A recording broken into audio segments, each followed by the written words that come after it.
All right, looks like the players are just getting warmed up for this B-side semifinal match.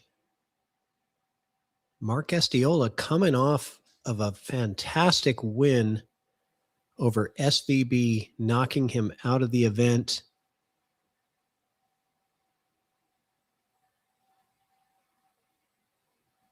And Lee Van coming off of his Hill victory over Jesus Atencio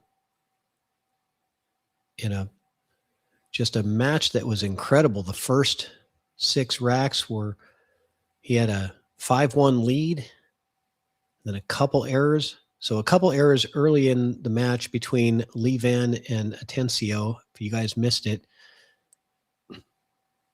there's a couple errors early, a missed 8-ball from Atencio and another error where he had an out, and then he was able to claw back with some great play down from a 5-1 deficit to tie at 5-5, and it was break and run back to back to back for the entire rest of the set. And ultimately, because Lee Van won the lag, was able to break and run the Hill rack. So welcome, Kenny. I was just giving a recap of the previous match between Lee Van Corteza and Jesus Atencio. Hey, Pat. Yeah, I'm really happy to be here helping you guys out again today. This is quite a thing you guys got going on. I love your new setup you have here for the your online streaming thing, all the different changes that I see on it now since the last time I was here. It's looking really good. Yeah, you're referring to the commentator studio that it's amazing. Oh, thank you. Yeah, it's been a little while since you've commentated some pool with us, Kenny. So thanks for joining here on this match. You got a good one. We got the B-side semifinal.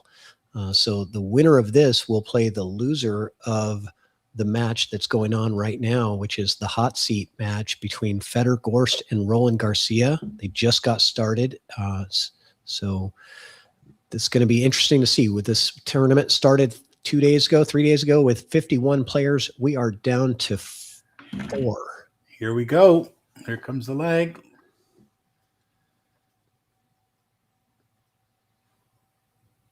Oh, I was a little closer than he immediately said he got it, but it looked really close. Yeah. I actually thought the 7-ball was traveling faster. I thought it was going to bounce out further, but it ended up being the closer one. Yeah, so if you guys are just joining us, welcome. And this is the semifinal match of the B-side bracket. Winner of this moves on to the B-side final to play the loser between Feder Gorst and Roland Garcia. We've got remote commentary coming to you. We are volunteer remote commentators. I'm in Washington State, and Kenny's coming from, what is it, Chilliwack or Langley, BC? Langley, BC. It's Aldergrove, actually, is the name of the town I live in. But it's part of Langley. Up in Canada, so welcome. I had the Canadian geese fly over my house today, actually, that just told me that spring is here. They're coming down from Canada. They're going to, they're getting going. So nice. Yeah, I watched a lot of the match in the last match with you and Sophie commentating, and you both did a great job. Sophie's really kind of come into her own in this thing as well. Yeah, you've got tough shoes to fill. Yeah, for sure. To go from so she comes with her own fan club. Sophia does. Okay, so good break from LVC to get started. He's pocketed a solid. He's got his choice here, right? He's got openers with the 6 or the 9, whatever looks best. They're both a little bit touchy because they're both going to leave him, like he's going to be traveling with his cue ball for both of them. I kind of think he'll want to take the 9-ball on here.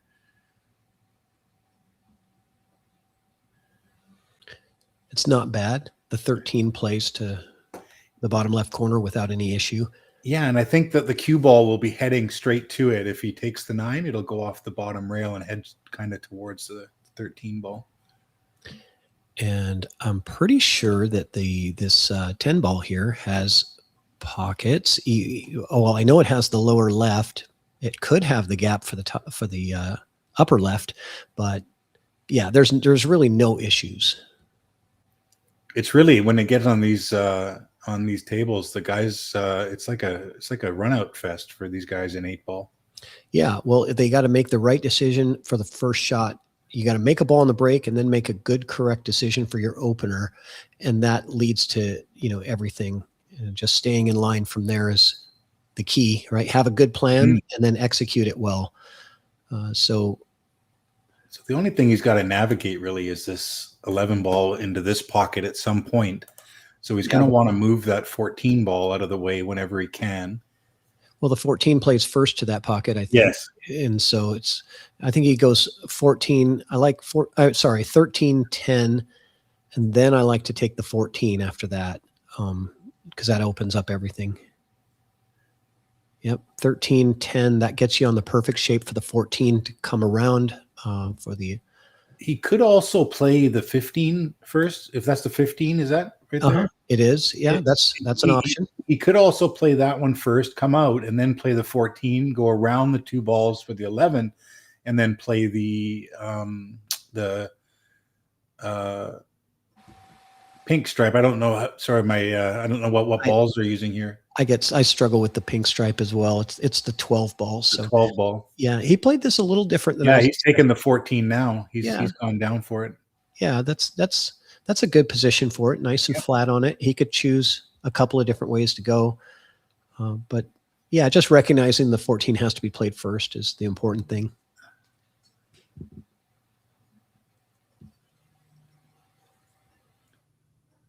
So I think he just likes drifting this 12 into the side pocket, which is a bit. It's hard to tell how tight that looks from here. I was playing on a diamond last night, and that kind of shot was really, really tight. Just so it depends on the table that they're on, but I think he's just going to play this straight into the side.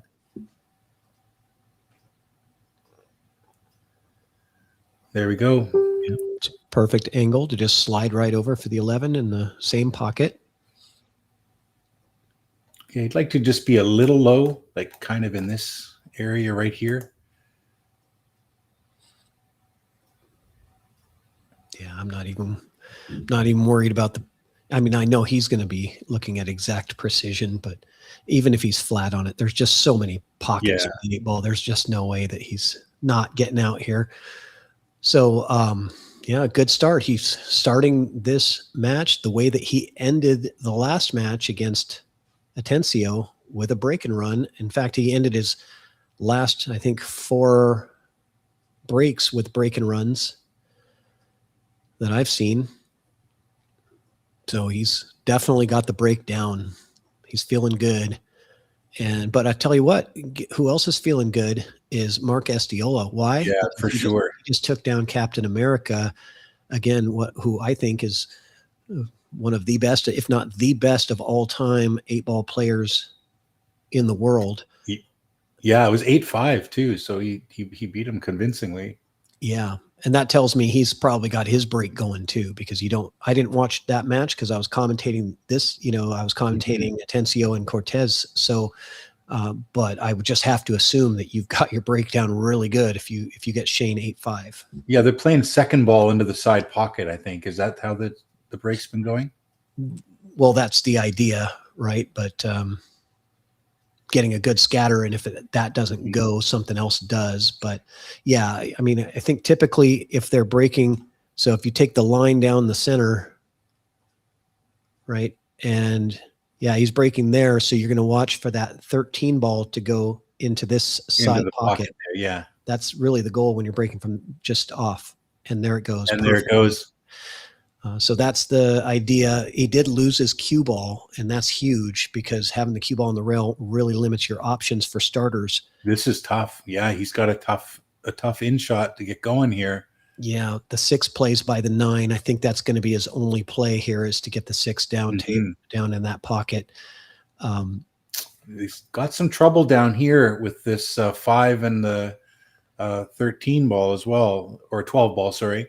the 5 and the 12 it's going to have to work that out at some point, regardless of what he goes for here. But I don't see a high ball. I'm not sure if this 10 ball goes down into the corner here from where he is. I think the one might be blocking, but you're right that if that's a possibility, that's also on the table. I think that's a tougher shot to execute because the there's distance no between, reward.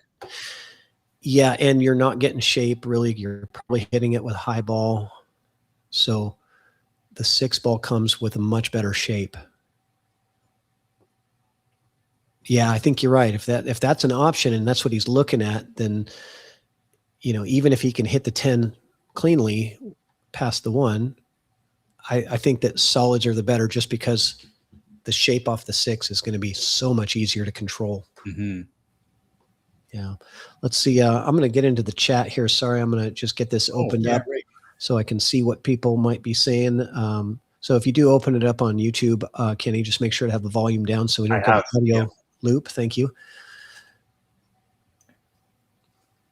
Now, just a quick question here. Is there any way for me to move this chat window at all so that I can see it a little bit better? Because it's being blocked by my color scheme right now. Yeah, you can't. Sorry. It's one of the things we're working on. So the chat doesn't work on your commentator studio because you won't be able to see it. In development, we'll call that. Okay, so what are we doing here? Is he banking or is he playing this open table? I was wondering if he might just play a safety here. That is creative. I mean, that's also brave because, I mean, you're basically saying, okay, you got any ball on the table to shoot at, and I want you to try to beat me with, you know what I mean? Like, you're basically saying, I don't think I can get win from here, so that means I don't think you can either. I don't know.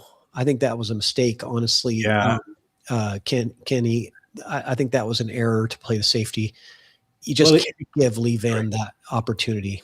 Yeah, if he takes this 9, if he can just drift just down here a little off straight, then he can have a nice angle here to take the 15 and bump out his 12 ball. So exactly, the 15 it's a little bit risky. Yeah, the 15 does play. So stripes is the better option. So he's just going to want to drift down and try and get just a little bit of angle on this 15 ball to bump into the 5. Was I calling it wrong? Oh, wow. He hit that firm instead. The guys don't like to drift, really, do they? They always take a firmer kind of action on the cue ball whenever they have a choice. And that one's cost them. I'm surprised that he's moving that one. So, because it is kind of in a playable position, you know what I mean? I'm surprised that they didn't call a ref over or something to move that one.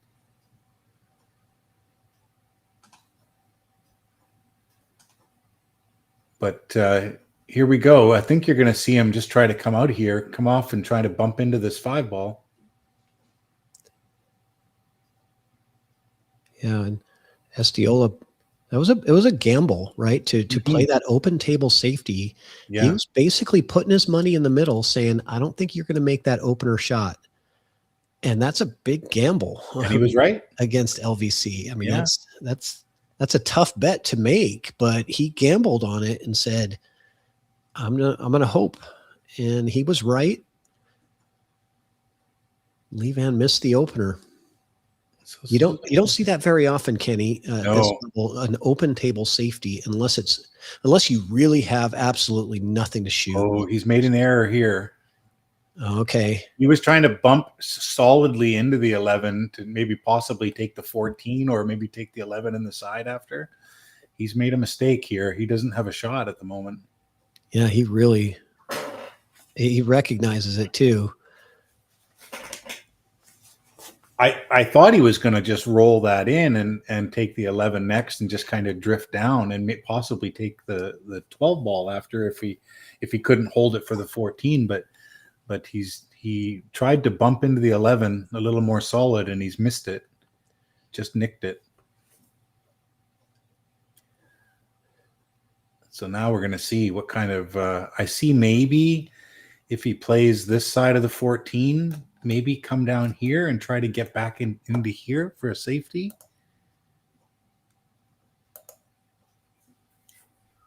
That's a Oh, possibility, I think.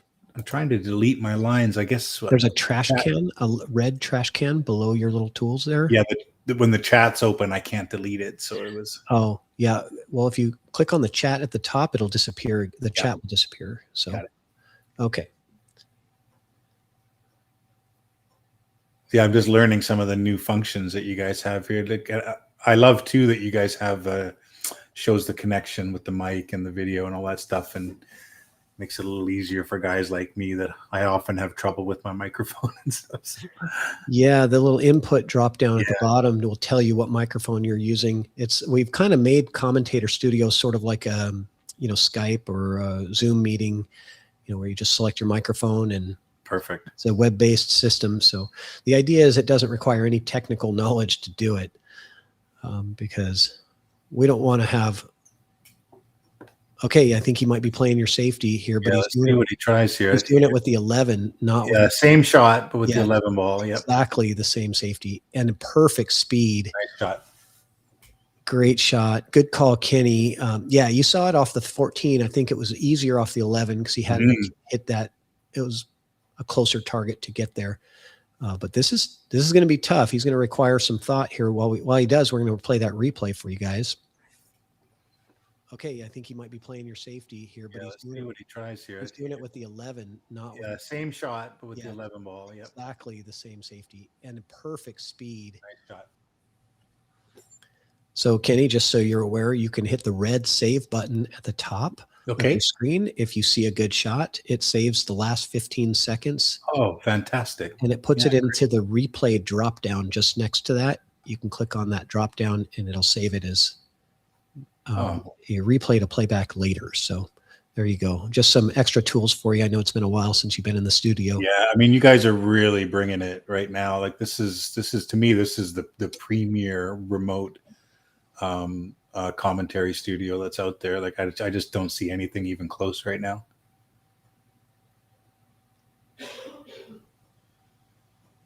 He's just got the one good shot off the one. He's going to leave the 14 and the 11. The 11. Yeah. Yeah. I mean, it looks like he bumped the 15 ball earlier, and that's caused a problem on the 12 ball. So I don't know that either one of these two balls go. So he's going to have some work, but he does have a bit of angle right now to take this 14 and go into them if that's what he chooses. Yeah, we'll know right now if the 12 plays. If it doesn't, he's going into these balls right now. He is. And now that was perfect. That's the shot right there. So Mark Estiola showing us some of the skills that got him through the SVB match. I mean, it was a great safety to put down, and Lee Van just doing all he could to play that, kick shot at the right speed to hopefully get something weird happen. But it was too good of a safety for him to get out of. I think he's just going to go one rail here. He could possibly go two rails forward, but I think, he's going two rails forward from his cue. Goes up and around, a little bit of a funny angle on this 11 ball. Shouldn't be much of a problem for him.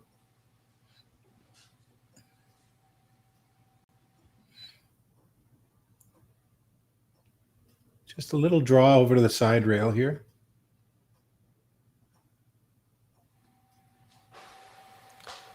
And there's a poll going in the chat, by the way. Who takes down this match? Mark Estiola, Lee Van Corteza.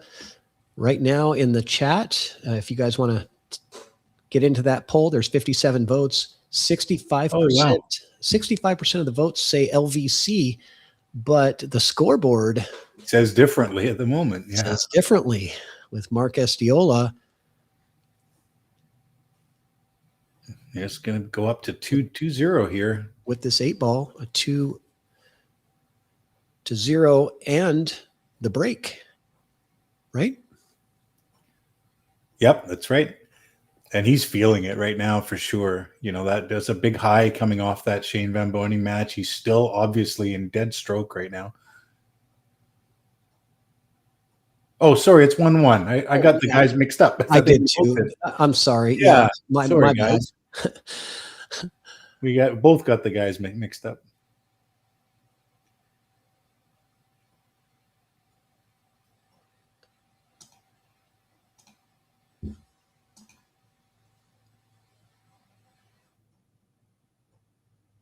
It's sure fun to watch this type of game with these guys. They don't miss much on these tables at all, and it's fun to watch their different patterns and things that they do to try to get out of things.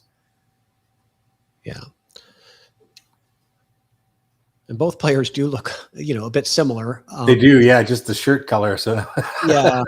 So I know I should know. I just came off of commentating the LVC match with Jesus. So I made the same mistake. So Ivan Corteza in the white jersey, Mark Estiola in the dark jersey with the flames and the 8-ball.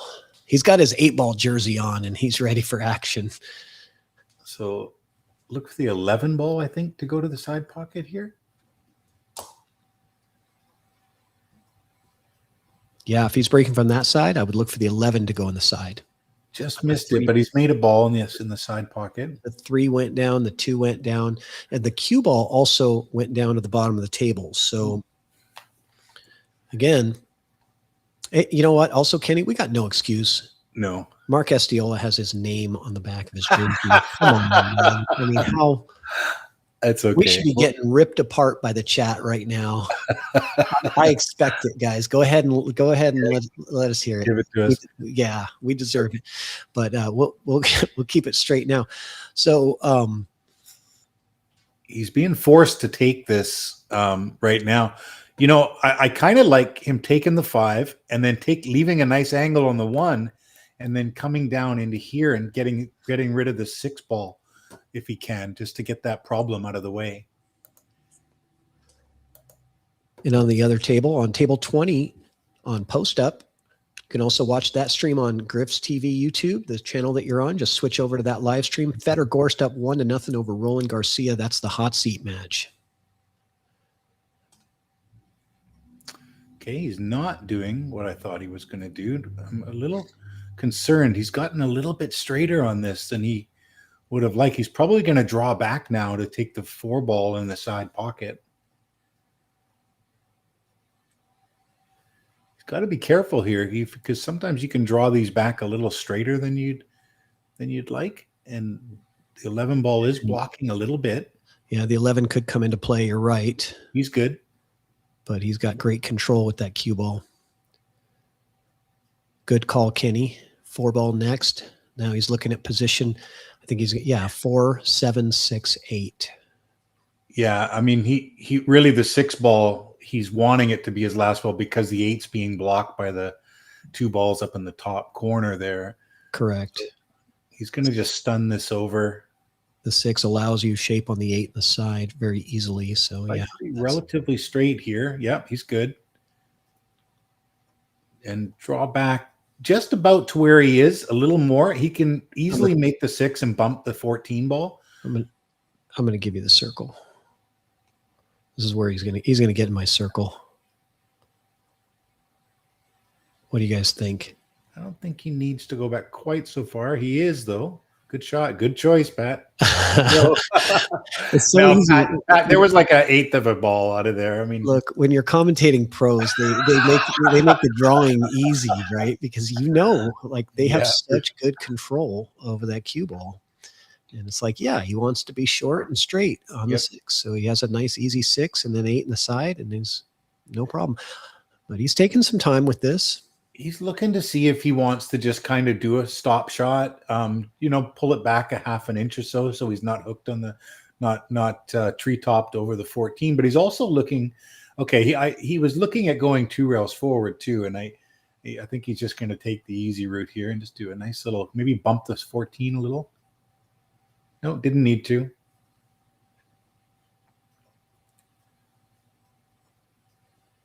I wonder if he was trying to, because he's got a little bit of an angle here on this 8. I would have thought he would have liked to have been just a little bit straighter, but shouldn't be a problem.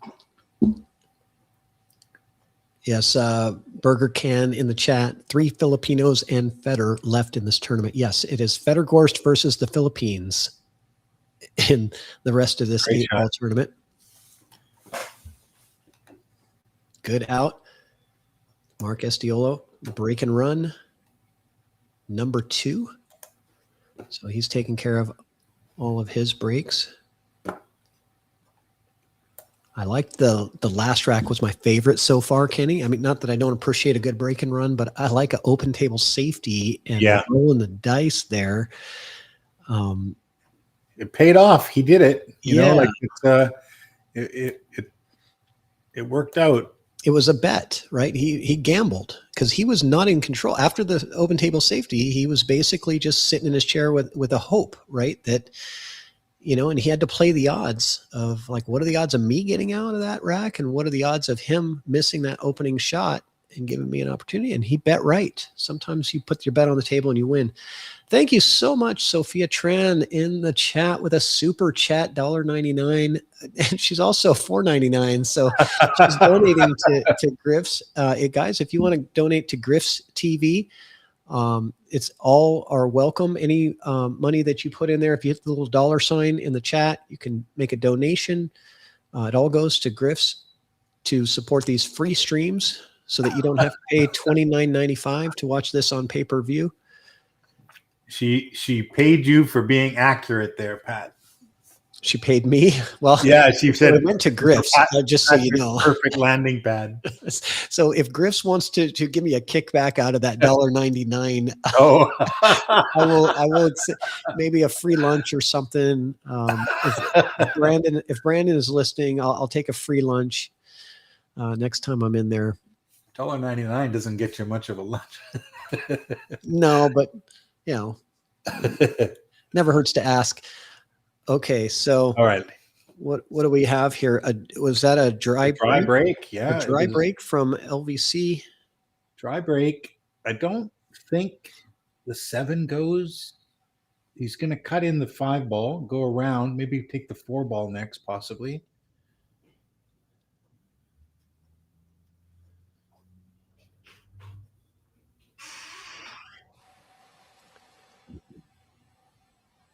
He wants that to slow down a bit. He doesn't want angle. He doesn't want to be treed up.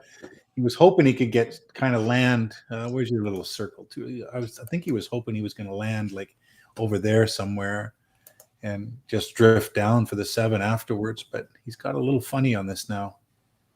In your toolbar on the left, Kenny, there's shapes in there. You just click on the circle. Yeah, I'm a little slow.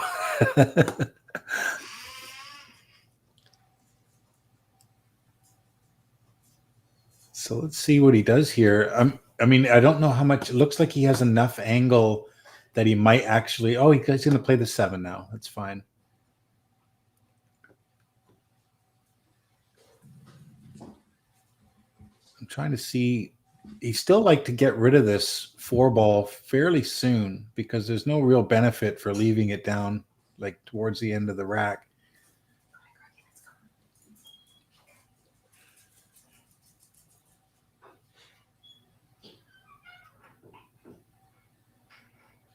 Yeah, he's going to go 2 rails, try to get on that 4 again. Got a little funny again, but he's got away with it.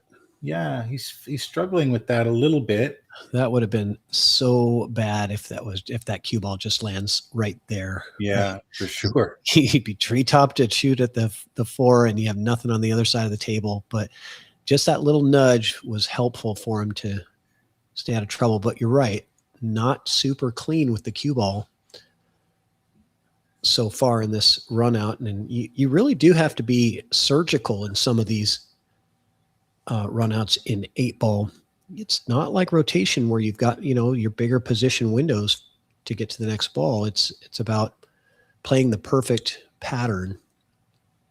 Looks like he can see this too, and it looks like he's going for it. I'm not sure with his angle what he's going to try to do with it. Might try to draw below the 1 ball and take the 1 into the same pocket.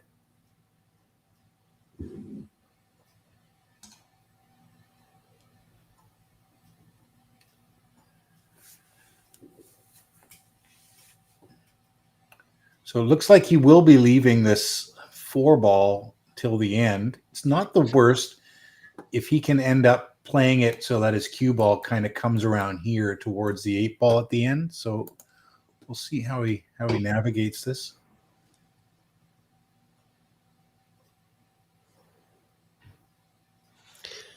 Looks like the 6 is going to be his key ball for the 8, I think. Yeah, it could be. It's not the ideal key ball because it's on the rail, but I think where he's played so far and the pattern, this is not the pattern that he started with, I know, but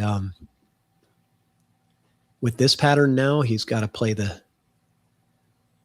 most likely going to play the 6 as the key ball to get on the 8.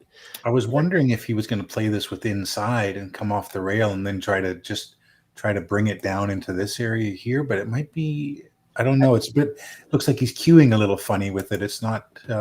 Yeah, I think he's, oh, sorry, that's the wrong thing. I think he's looking at bringing the cue ball through the window this way, but we'll see. Just because it's natural and he's uncomfortable position with the bridge, it's much more natural ball.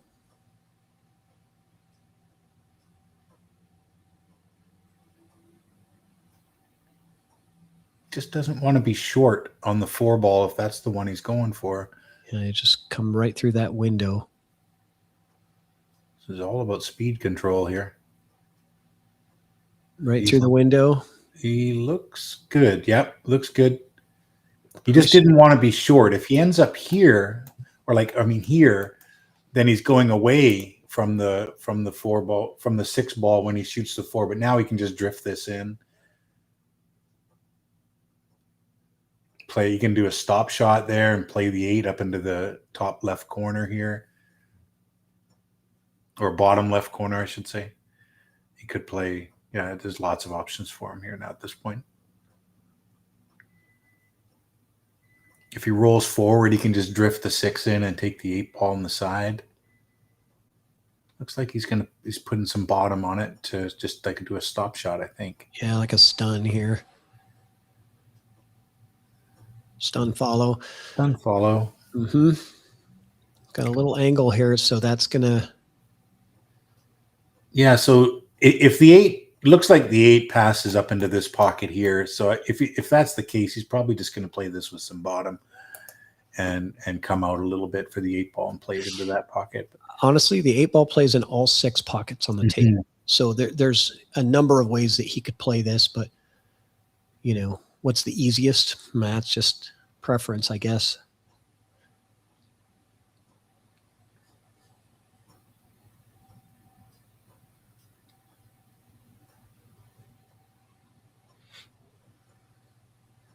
Let's see, a little bit of bottom. It's just a question of whether or not he tries to hold for the first pocket or goes out across. I think with all the bottom that it looks like he's playing, he's just going to hold. You are correct. Good shot. Perfect position on the 8.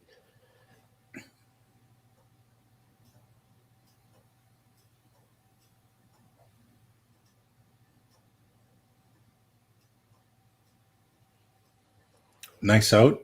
Estiola. And I did happen to, when you had your little pool out there, I chose Mark for the win in this. So did you? I did. Yeah, I was only I was only about a 35% so far. Yeah, it's the poll in the chat you're talking about. Yeah. Yes. LVC is 65% favorite with the chat over Estiola, but Estiola has a 3-1 lead, and he came off of a win with SVB. So, I gotta that to me is giving him some extra points in my mind. Yeah, the dry break from Lee Van and that last rack was a killer for him. Like, it's almost suicide when you don't make a ball. These guys basically, as long as there's not too many balls tied up, these guys get out like every time.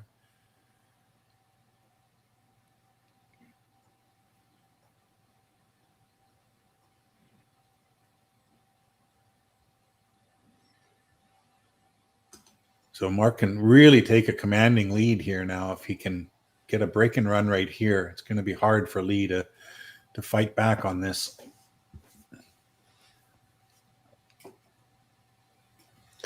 Well, that's what we saw in Lee Van's last match. It was the opposite, as he got a 5-1 lead over Atencio. And Atencio fought back. Yeah. Atencio fought back to where it was 5-5, but then it was just every single rack was a break and run. And because Lee Van had won the lag in the beginning, he had the he won the match from 5-5, basically. Just everybody broke and ran all their breaks. This dry? This might be dry too. Yeah. Touche. Okay, so an opportunity. So 2 dry breaks back to back, one from each player. I think I like low ball because the 7 looks like it passes over here. And the 14 ball that it's up against there doesn't look like it passes. So if he doesn't want to have to move anything, then I think low ball looks better. It's just getting the first one. I think he could take this 1 ball and then drift over here for the 6 ball and start his run out that way, possibly.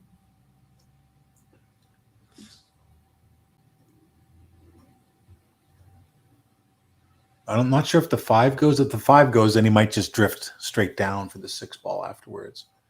But the 7 does go, and if he can get a nice angle on that and take the 4 ball out of the way shortly after that, I think that the run out's there.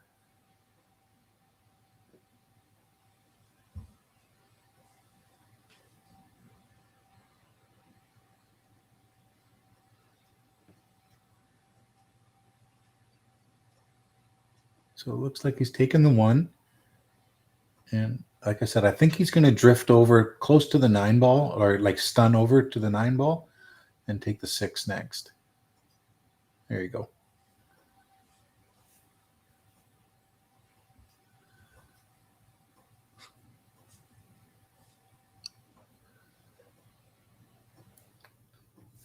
So now it's just a question of getting in a line here. He'd really love to get somewhere in this area right here at some point so that he can make the 7 stun over here for the 4 ball after.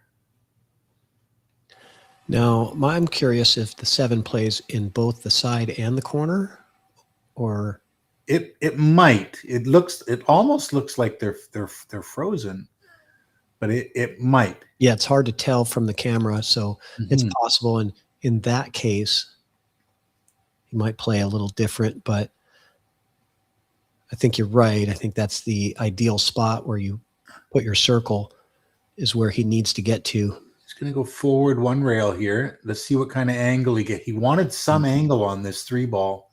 Very little, but a slight angle. Should be able to draw. You should be able to draw it to your position. I think from if he cheats the pocket, just to the edge of it, right, to grab enough draw. Kind of stuns up there a little bit. Yeah, like stun draw. Maybe come off of that. You have to remember it does travel a little bit before it draws, but he's coming with some spin off the rail. That's perfect. That's a good shot, actually. Kind of cheated it to the other side with dead perfect angle. He's going to be able to just stun over here now for the 4 ball with a little bit of draw, and he's going to be perfect. See, now if the 7 plays in the side, I think I'm playing the 2 ball right here. But he's not. He's playing the 7. Do you have to mind the 15? Yeah, a little draw just to bring it to the middle diamond. Yep, there you go. And 2 rails forward, I like here, probably. Just kind of coming through cue ball through here. And ideally, you'd like to be kind of straight in on this 2 ball, so you'll have to navigate that a little bit. But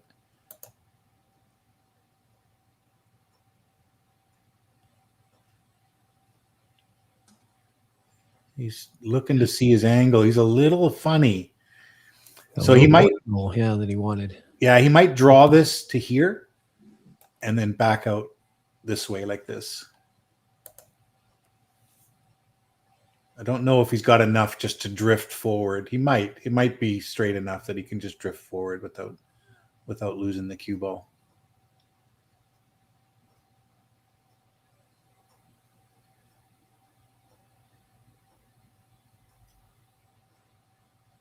Good shot. No, he's perfect.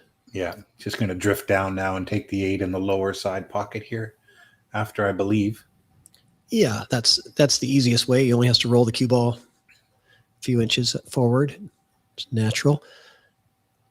Very good out from Levan Corteza off of the dry break from Estiola. So we've had back-to-back dry break runouts from the opposite player. So always when you get a dry break and you run it out, you get the chance to make two wins off of one dry break. And that's what you want. You want to maximize the punishment when somebody breaks dry and get 2 wins off of that. And that's what he's going to try to do right here to tie up the game. Scoring update on the hot seat match. Federer Gorst just tied it up. Roland was ahead 2-1. Federer just tied it up 2-2. The loser of that match will face the winner of this match in the B-side finals. That is scheduled for 3 p.m. And the finals is scheduled for 6 p.m. All on GRIFF'S TV YouTube channel. I see Brandon, the general manager of GRIFF'S, in the chat, thanking us for our commentary. You're welcome, Brandon. I was just about to say as well. Thank you. Yeah, thank you for putting on this event and all of the added money, and also for getting EvoSports installed so that everybody around the world can enjoy this content.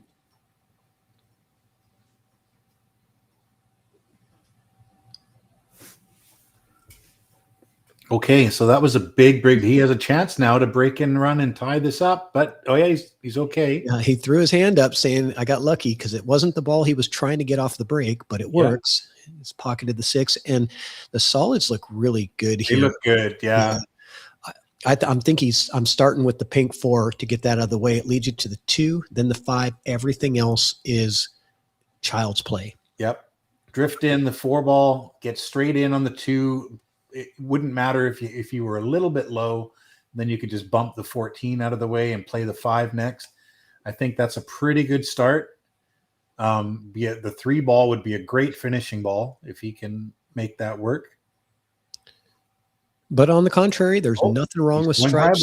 Yeah, there's nothing wrong with stripes either. No. Honestly, it's pick your choice. It was such a good break. There was no problems for either suit.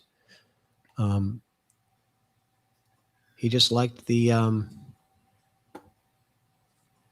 stripes. The great thing about stripes is that the 9 ball leads exactly to the 14 ball, which leads exactly to the 15 ball. So as long as you get straight in on the 9 ball or close to it, then those three balls will just be a tic-tac-toe moment for him. He's a little funny right now. So now he wanted to be straight on that 11 ball, I think. A little YouTube stat from Brandon in the chat. 10 ball. Sorry, Kenny, didn't mean to interrupt you. A little YouTube stat from Brandon in the chat, manager of GRIFF'S, says their YouTube channel just from this event has hit 1 million views. Crazy. So, congratulations. And good job for everybody for hitting the like button, hitting the subscribe button. I know you guys hear that a lot, but it means a lot. So the reason that this is a free stream for you is because they're able to get some monetization off of YouTube from the views, and that's because you guys are subscribing and sharing and liking the videos. I'm thinking that looks like he's just drifting. Maybe he's just going to drift into the 8. No? Okay, as long as he doesn't go too far, this is great. He can take the 15 ball now. He'll have some choices. He could drift forward, take the 9 next. He could come off the side rail and come out for the 14 next. It's really kind of whatever he likes here.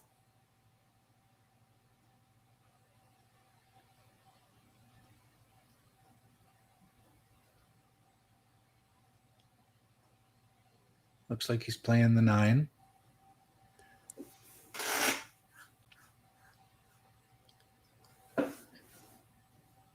So I believe he's going to try and get kind of straight in on the 14 and then just draw back a little bit for the 11 in the corner. But it's a bit funny. Like, it's not a perfect angle situation for him here. He's going to have to be pretty precise here for a moment. He may elect to roll forward on the 14 and take the 11 ball from here, maybe in this area instead. Let's see what he does here.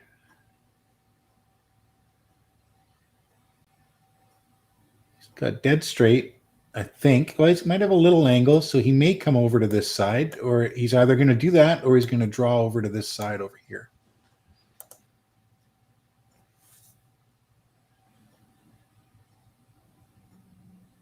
Yeah, which side of the 8-ball do you want to be on? It all depends on the angle that he has, but you can guarantee that he's going to make a pinpoint decision here and get it exactly in the spot. It looks like he's hitting higher ball. Okay, we took a big draw. Oh, wow. You really went for that. Yeah, that just, you know what? That's a pro move. He took away the possibility of getting behind the 8-ball. You know what I mean? By going completely around everything. That had a lot of sauce on it. Yeah, that's a pro shot, right? Amateurs don't usually play that shot. Now you got funny here. Yeah, it's a little funny. Right at the 50-yard line where the corner pocket scratches. Got to be careful. And the side pocket could be a scratch shot too, where you'd have to kind of pull it away. But I think that's what he's going to do is side pocket, slow withdraw, pull it away from the scratch. Just wants to be careful on the 2-ball. I was going to say the only thing he could really do wrong is nick the 2 and go in the corner. Yeah, so good out. So that was a 2-for-1 there for Lee Van Corteza. Mark Estiola on previous rack broke dry. Lee Van ran it out and then broke and ran his rack. So the dry break cost Mark Estiola 2 games. How big was that? It would have 4-1 to 3-3 is a huge difference. It's huge, right? From one dry break, that's the swing, right? And that's all it takes at this level. I'd love to see a stat on break and runs here in this in the final kind of like say top 6 guys. What kind of stat there is on percentage of break and runs? Okay, it looks like we're going to have a player break.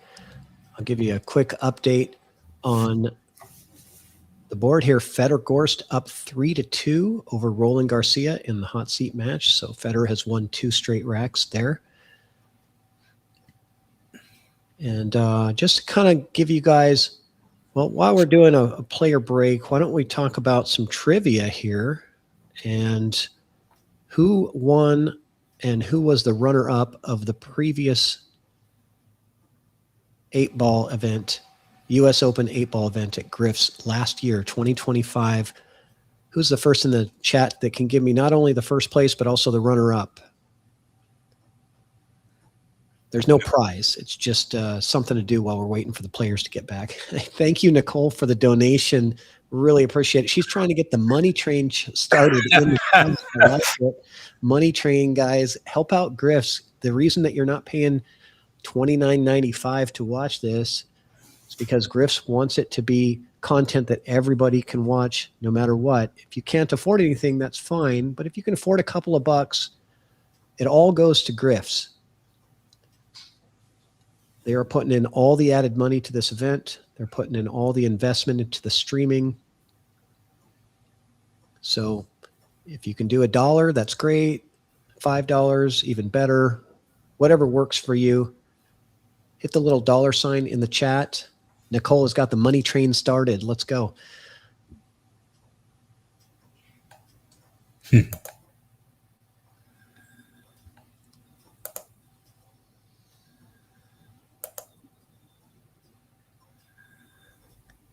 And then I might ask Brandon for 2 free lunches.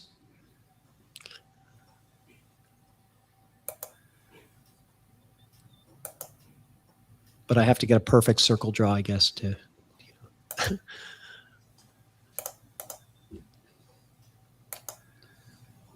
Okay, I'm going to make a prediction. What are my odds? 5-ball, side pocket on the break. What odds would you give me, Kenny? 2-1? 5 ball. 5 ball. Side pocket. Side pocket on the break shot. I'll give you 2-1 on $5. Okay, I'll take it. Wait, are we talking Canadian money? Or is this No, the USD? money's got to go. The money's got to get given to GRIFF'S. All right. All right. Yeah, exactly. Are we doing USD or Canadian? Doesn't It makes a matter. difference. Whatever you like. Okay. Here we go. I'll let you know after the break.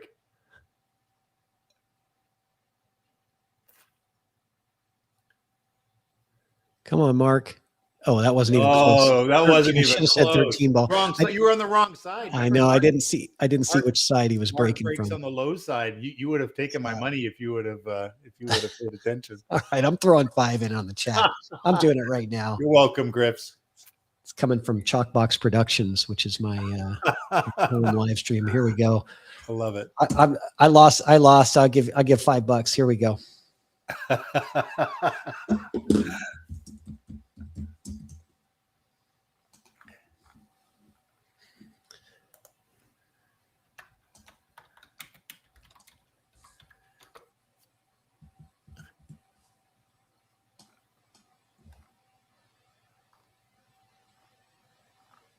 All right. Well, what we got here now? So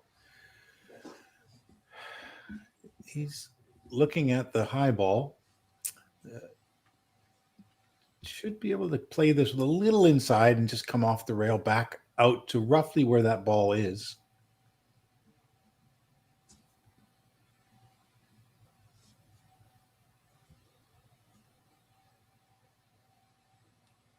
Yeah, I mean the 9 is the focus ball. I don't call it a problem ball because it's not in trouble, but it's the focus ball, meaning it's all by itself, and a lot of the position windows and the angles to get out of there are blocked. He might take it now. I think he has to with some low outside. Bring the cue ball back to center table. Where you've got lots of options. I don't like saving it for later just because there's so much traffic. Yeah, I don't hate it. Just like you say, some straight outside English and just drift, and probably going to come almost try to get right back to where he is again right now. Sophia's contributing to Patrick's free lunches at GRIFF'S. This is great. He's a little short on this, but he can take the 11 ball now instead. Unless, of course, that's what he was trying to do.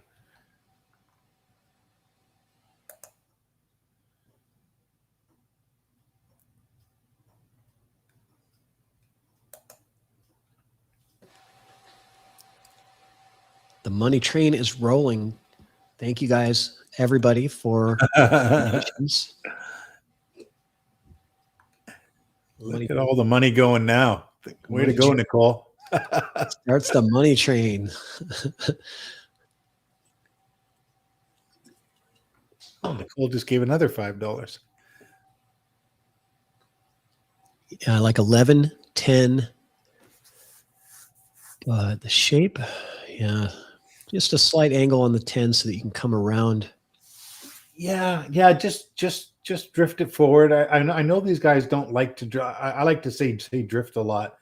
I know these guys don't like to hit kind of soft, slow rolling kind of. No, they like to stun. They don't like to drift. But that was a drift. That was a drift. Yeah, definitely. He's got the perfect angle now.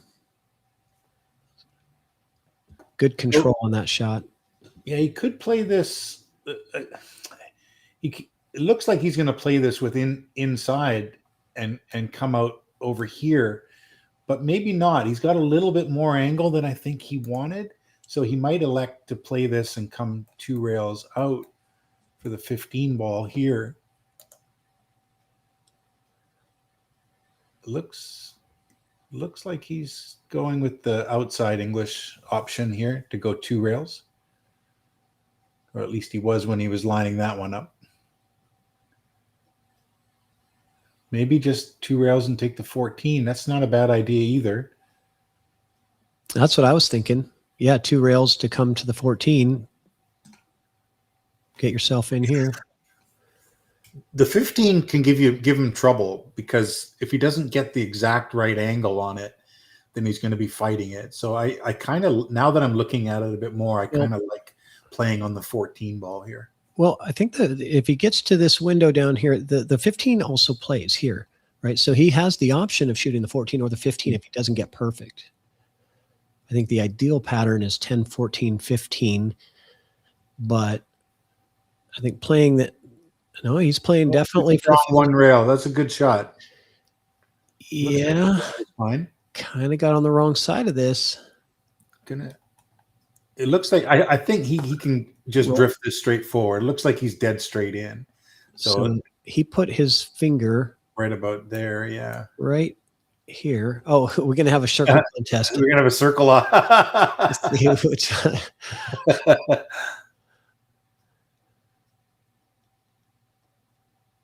It's a hard to roll forward to a very specific spot.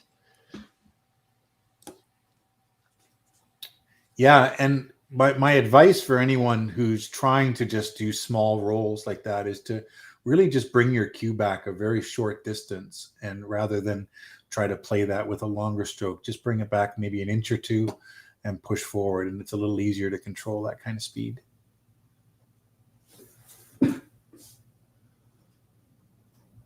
So just probably going to nudge the second rail here, but he might just go one rail. He'll probably just nudge the second rail a little bit, come out for the 8.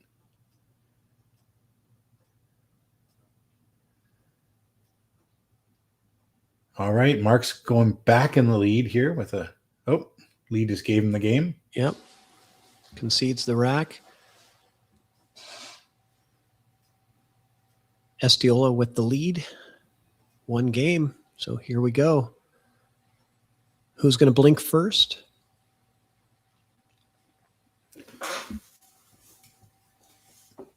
I'll be right back. I just got to respond to a couple of things here. Sounds good. So, Nicole, you giving more money away now?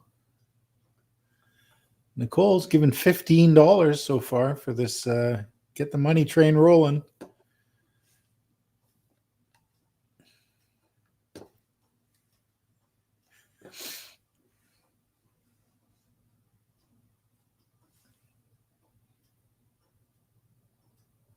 I'll try to come up with another bet for Patrick in a little while here. I'm going to have to add a credit card to my account here, but oh boy, Nicole.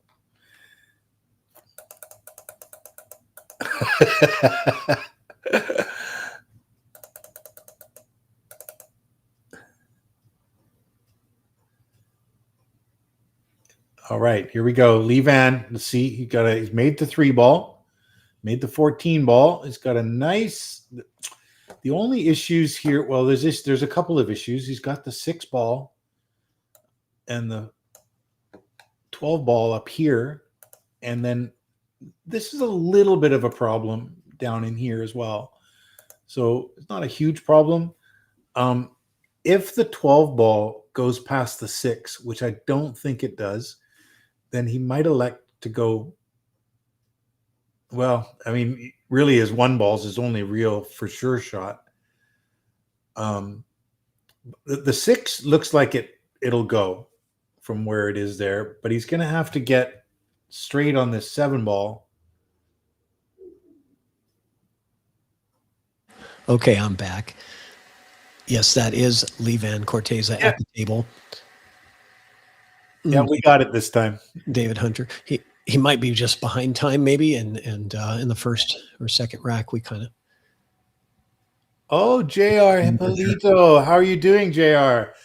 Back during COVID, JR used to play on my Zoom channel, and he's a fantastic, fantastic player. Probably, I keep expecting to see him on some of these things, but I haven't seen him over here yet. JR, I'm doing great. I hope you're doing well, buddy. Yes, we know. Mark Estiola is the player that has Mark Estiola written on the back of his jersey. We have figured that It was out. a while to learn that, but Yeah, we expected to get beat up in the chat, and you guys were really nice to us, so thank you. But I expected some abuse anyway for screwing that up earlier. We've got it now. all right. So how we doing here? I don't love how this is all kind of come out. I think he was hoping to get a little straighter on this 7-ball. Assuming that it goes, I'm fairly sure that I'm fairly certain that it has room to go in there. Just is he gonna? He's gonna want it. He wanted to be on this 5-ball next, but now he's gonna play onto the 2. Okay, now he can drift over, stun over for the 5, and leave the 6-ball to last. The 6 is gonna be a little bit funny, just because of where it's sitting, but it should be no problem. I think the 4-ball is going to be last. The 4 I'm sorry. I didn't even see the 4-ball. Yeah, that's okay. He's got to, I mean, he might, he wants to be right here on the 6 so that he can close out the rack with 6, 4, 8, but he's got to take care of the 2, 5 right now. Yep. Just a little stun over for the 5. I think he was hoping to get drop a little lower. He may just elect just to bump into the 15-ball there and play this 6 from there. Take your medicine, they call that. Yeah. I think with this angle, you're right. As good as he can move the cue ball, it's his ability now is hampered by the 15 to move the cue ball. So you might have to just take your medicine, play out the 15, and play the 6-ball from distance. He also was looking at the 4 next. Great shot. He was also looking at, I don't know why, but yeah, no, this is perfect. The 6. Now he wants to be off the rail here a little bit when he makes this, in case he has to dig in on the 5, depending where he gets on the 4, sorry, so that he can draw out for the 8-ball. The 10-ball looks like it's blocking the side, and the 9's blocking that corner. The angle should get him off the rail. It's just he got to make this ball. This is missable.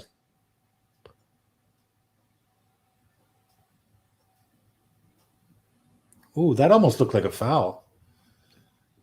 I don't know. I just saw the miss, and I know those are missable because even pros, like, you're not automatic on that distance, and the cue ball didn't do what I expected. I expected more of a stun shot.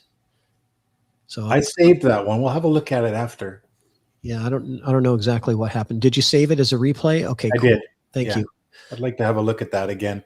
It almost looked to me like he had a foul there. He's just going to play this off the 6, come up for the 11. Got a little straighter than he would have liked, I think, because he doesn't really have much angle to. He's probably going to draw back for the 9 now. I think that's his only choice at this point.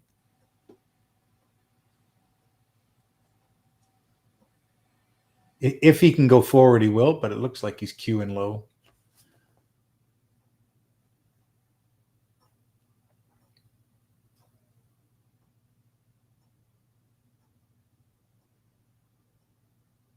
Yep, nice little touch draw there.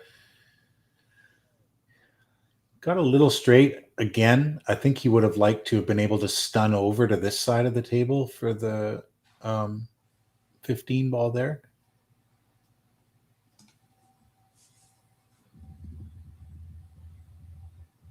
Oh, he had enough. Okay.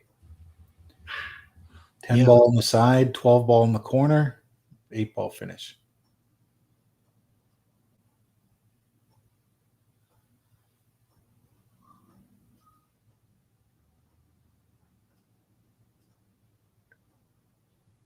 Good pattern from Estiola, and good closeout off of the error from Lee Van.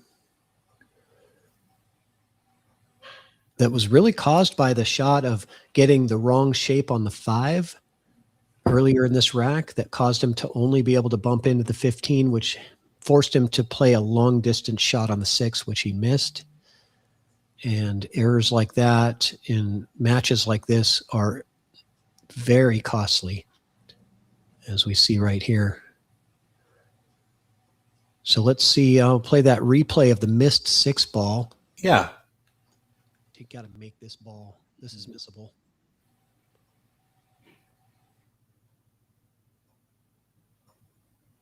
Ooh, that almost looked like a foul. It was close. I don't know. I won't call it a foul, but it was very close. Well, either way, it ended in loss of game. Yes. He definitely overcut the 6. So, which means that it probably wasn't a foul, I guess, because if he would have touched the strike ball first, he probably would have undercut the 6. So it probably wasn't a foul, but it was very, very close. Yeah, it wasn't a foul. I watched it back. There's no double hit or anything. He just mishit it, and it happens. There's a lot of distance there, and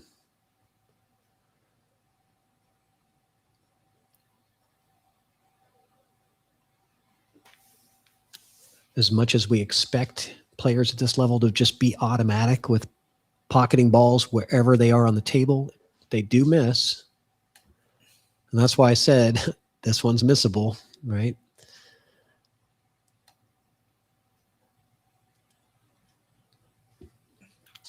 Thanks again, JR. Hope you're doing well, buddy.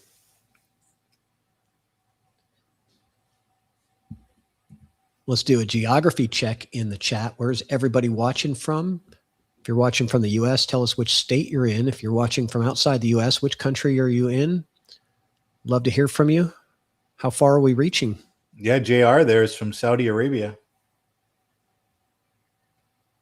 Well, you just spoiled his chat. No, he said it earlier. Oh, did he? Okay. He said it earlier. He already did then. Okay. Well, he kicked it off. He kicked off the geography train, we'll call it. Okay. So what kind of problems do we have here? The openers. First of all, what's your opener, right? Like, well, he's looking to see if he has the 9 in the side. I think he's looking, but I don't think so. He doesn't have a lot of options for the opening shot, does he? No. The 10 ball possibly goes down. If the 9 doesn't look like it's on. If it was, I think he could take the 9, bump the 11, and then take the 13 ball next. But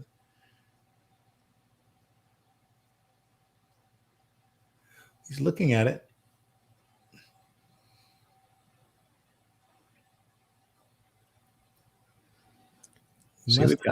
He must have just enough. Got New York City. We got Florida. United Arab Emirates. Wow. Cayman Islands. Cayman Islands.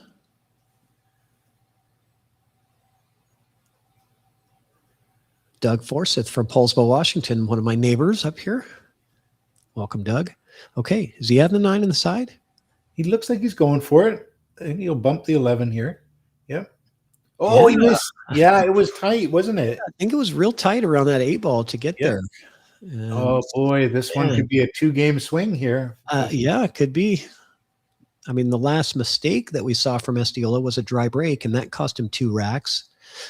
And then we saw one mistake from Lee Van, which is that 6 ball in the last rack that cost him that one. So this is a chance for him to get 2, but potentially. Here is that the 5 ball's a tough shot. He's going to have to, I think he's going to play the thin cut on the 7, which is dangerous because it looks like he'll end up. Oh, it's open table, isn't it? Oh, he doesn't have to. Yeah, right. It's open. Yeah, so. Open table, first shot. First shot miss. Oh, boy, huge. Yeah, that's going to be. It's just getting on this 11 ball. That's the only. Again, if he can just get a nice little angle on the 13. Oh, I think he can cheat the pocket right here with the 9. He should be able to, and just roll forward or stun forward. I think a stun is what he's going to do. And even if he bumps the 3, it's okay if he's if it's stunning speed. Oh. But maybe he didn't have the angle to cheat the pocket that way. Yeah, so it looks like he's going to stun over here now for this into this area, probably for the 11 ball off the 13 here. Yeah, there's always multiple patterns that you can play. Looks like he's going high, though. Yeah, he's going 2 rails high English. Little short. No, he's good.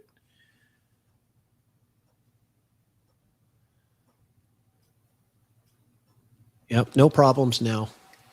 Just got to navigate the 14 and 15 in the right order, depending on where he lands here. Pretty straightforward now. Yeah, pretty straightforward. It's going to be just a little low of straight here. So if straight's here, he'd want to be just kind of over here just a little bit.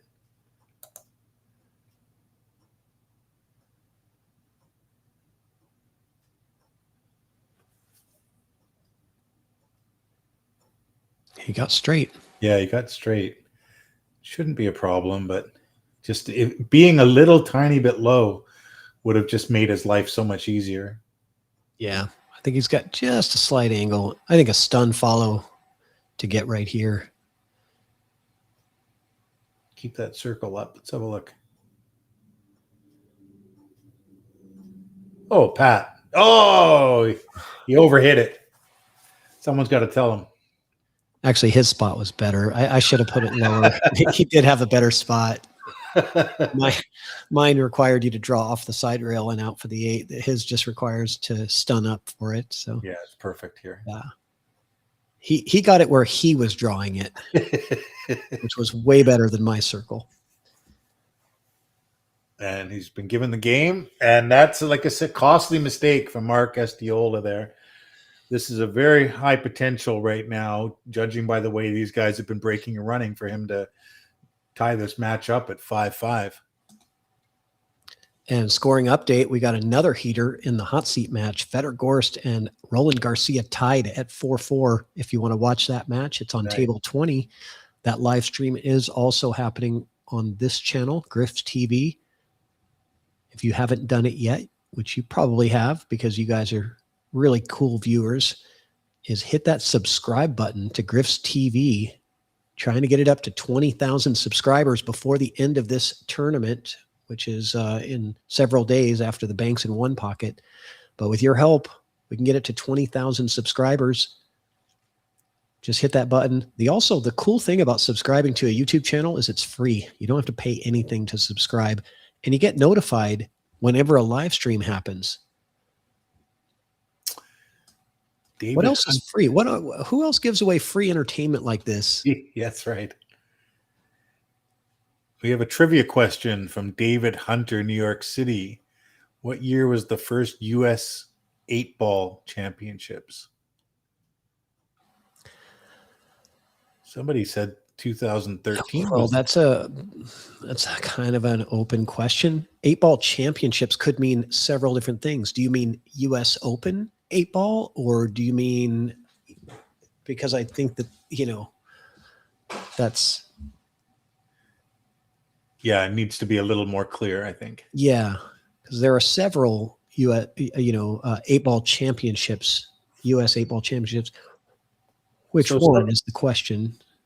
Sorry, Pat. I just want to point out here that Lee broke dry again here, and Mark's now up at the table. So it's a very interesting turn of events again.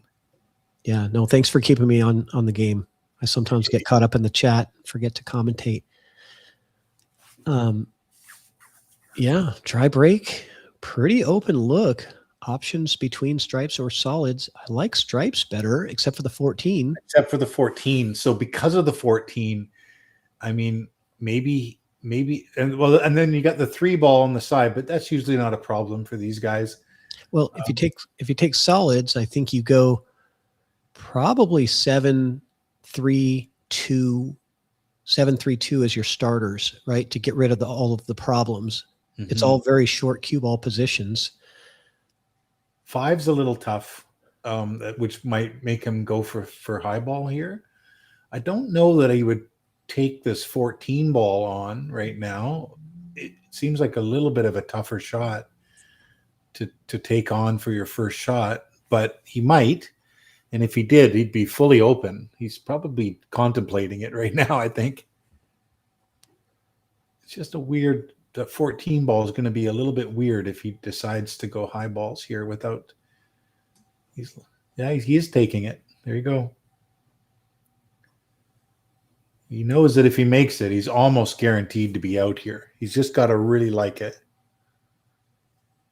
I don't think he can nick the one, but it's possible too. And possible scratch. So he's got to be careful if he takes this 14 ball. He could miss it for one thing. And there's a chance of a scratch for another thing. And the first shot after the break is the most important decision that you make in 8-ball when you have an open table. And meanwhile, Federer just taking the lead in the hot seat match with Roland Garcia breaking. Federer's up 5-4. So both matches are 5-4.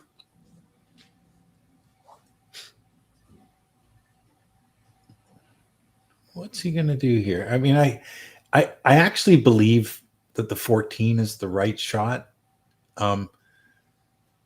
But I think he's going to do more with your pattern. He might take this 3-ball next just to get it out of the way. Like I said, if you go solids, I think you got to go 7-3-2, and then you get under the 5, play the 5 next. Maybe, I don't know. Yeah, it looks like he played that to go on the 1-ball instead, but that's actually not bad either. Yeah, and then roll up for the 5, and then all of his trouble is kind of if he can get nice position on the 5-ball here. Looks like he'd have to go 2 rails forward.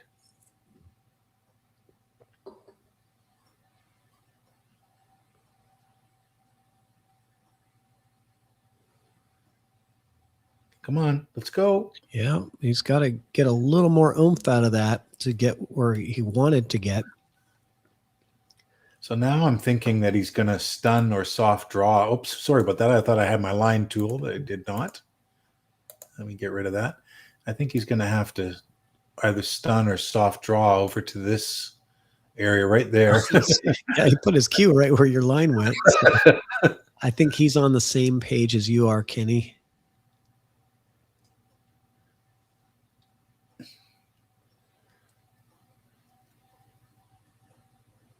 And I think, he could be playing for both position for the 2 or the 3. If he can get the 2 ball really close to the rail, he'll take the 3 first. And he has a 2-ball for a safety in case he overhits it or underhits it a little bit. Usually you would overhit this shot. I think you would come off the rail a little hot. Yeah, he's got a backup ball to shoot at. And that's always kind of nice, like a little safety net. And the 4-ball is even in play in all of that as well. So it should be just a nice little touch draw here.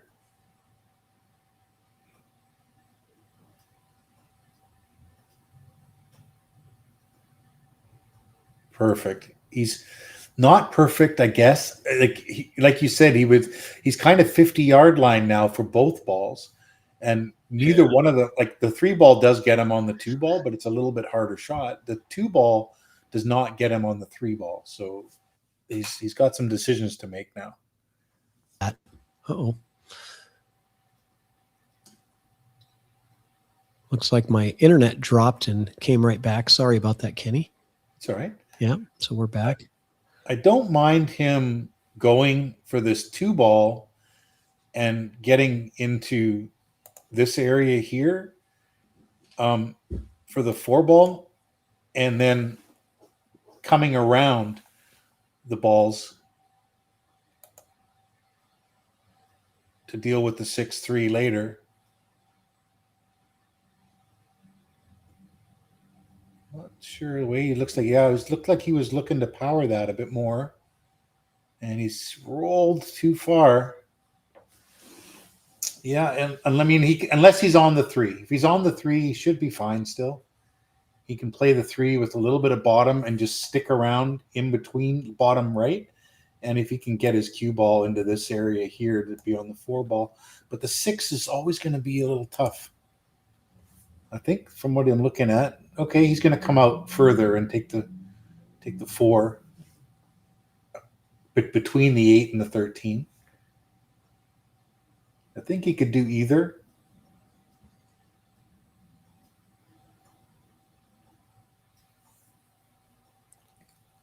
Yeah, certainly not getting the shape on the 3 that he wanted the first time. caused this rack to be a lot more difficult. If he would have just rolled a couple more inches, it would have been a much easier out than what it is. Now, I honestly, even I'm going to say this, I mean, as great of a player as Estiola is, it's maybe a 50-50 shot to get out of this rack from here, in my opinion. I think I like him coming into here, like, and taking this on afterwards. See, I think here. Oh, sorry, that's not my circle. I think here, because you've got options on the 6 or the 4. So he came in. He went kind of halfway. Yeah, right in between both of ours. You know, I think he kind of wanted maybe an option if he could have gotten the window on the 6, it would have been nice to get that first. So this position right here would be ideal, you know, but it's risky.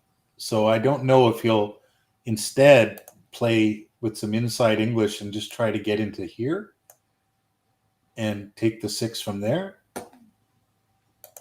Yeah, you just got to make sure you get enough inside to get the shot past the 15. If you go that way, you're right though. When you're coming into the line, you know, off of this rail, I think you play this to try to bump the 14 ball, something like that. Looks like he's playing some inside on this. I am not sure what's going on with our. Oh boy, that's not what I was expecting. It looks like he tried to go in through here. Hey, Kenny, can you hear me? Yeah, I can hear you, Pat. Yeah, can you refresh your browser and let's re-enter. I think we're just getting a little error with the studio here. Be right back.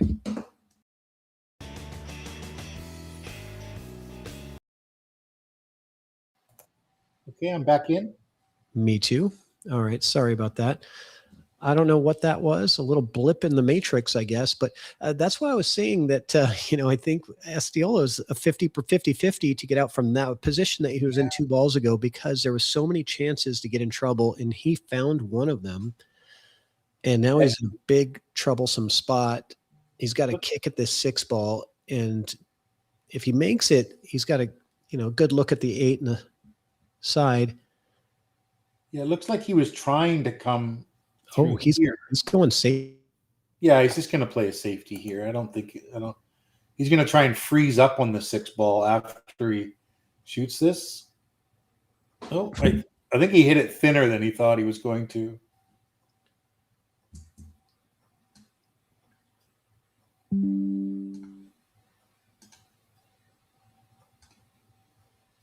I thought he was going to try to push the 6 down a little bit and freeze the cue ball onto it after. Pretty solid shot here. Really, it's you know, he's going to have to call something. Maybe the 6 ball on the side. Hope it goes in, but he's going to have to, you know, he's going to have to be very fortunate here if he's not leaving an easy shot on. Kenny, can you hear me?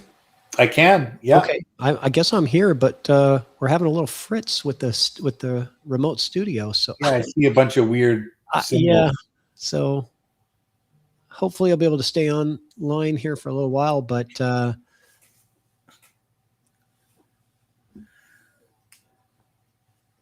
be right back. What's he going to do here? He's playing this. Actually, he's going to kick hard and try and go 2 rails with the 6 ball. Looks like he's coming in from behind, and he's going to try to play this from here. I think this 10 ball's in the way, or this the 14 ball. I think it's in the way, but I think he's kind of thinking something like this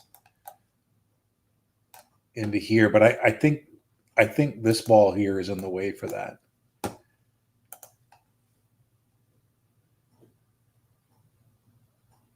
Going to hit it with some pace. Hit the horn instead. So had he hit it there, let's see from there.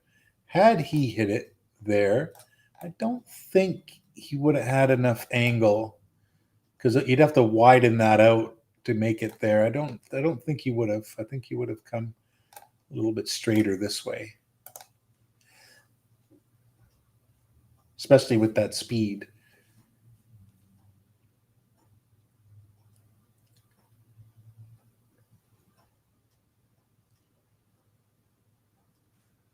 All right, but he got a great, fantastic leave against Lee. Lee's just going to have to try. I've just lost my feed.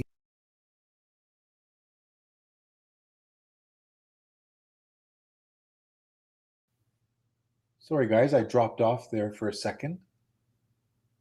Not sure if Pat's still here. Pat just got back in. Yeah, sorry. I'm just trying to on the back end first.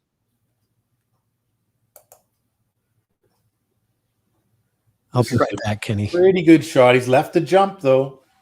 He wanted to get that cue ball in tighter. He has left the jump. These guys are so good at jumping that you could almost give him a 50-50 chance of this. If he hits it, he's got enough angle. The cue ball's gonna want to come over here, and it could pop out just enough for him to make the 8. So let's see what happens.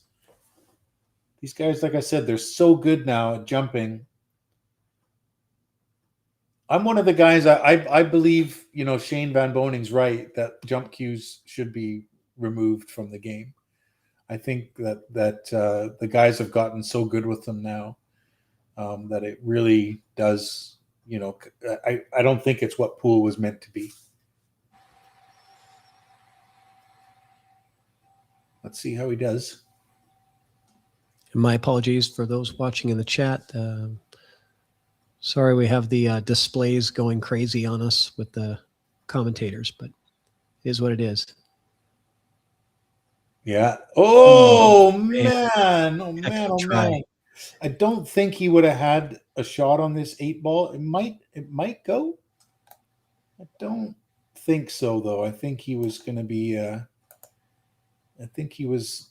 slightly hooked on that, but what a great try. And he has caused some problems. The 11 ball now is now blocked by the 6. So he's going to have to play a little bit of – Lee's going to have to play some good shape here to get on that 11. It's usually not hard for these guys. He's hit this one soft. He wanted to roll down and get a little bit straighter on this so that he could just kind of drift over here for any of these 3 balls. Now he's going to have to go probably down to the bottom rail with some spin. Probably some little bit of inside English off the bottom rail.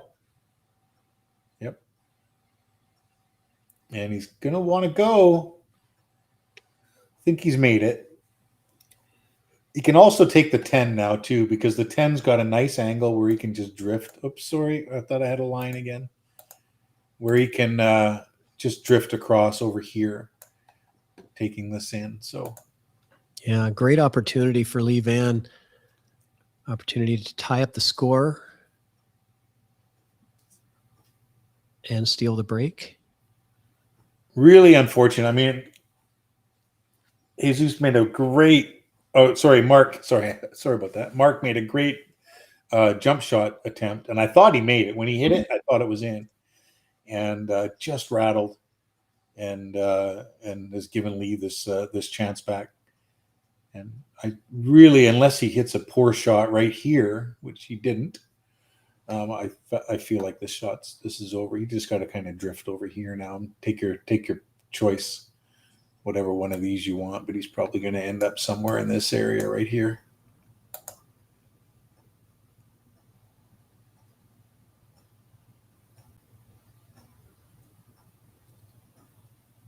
And he pulled it back a little further, no problem. Again, it's still dealer's choice almost. He could take the 12, as long as it goes, of course. I think the 12 goes there, and he could just kind of stun a little bit above the 15 ball. There you go. And then, yeah, back to 5-5. A little error from Mark on that one. When he was going for his run out,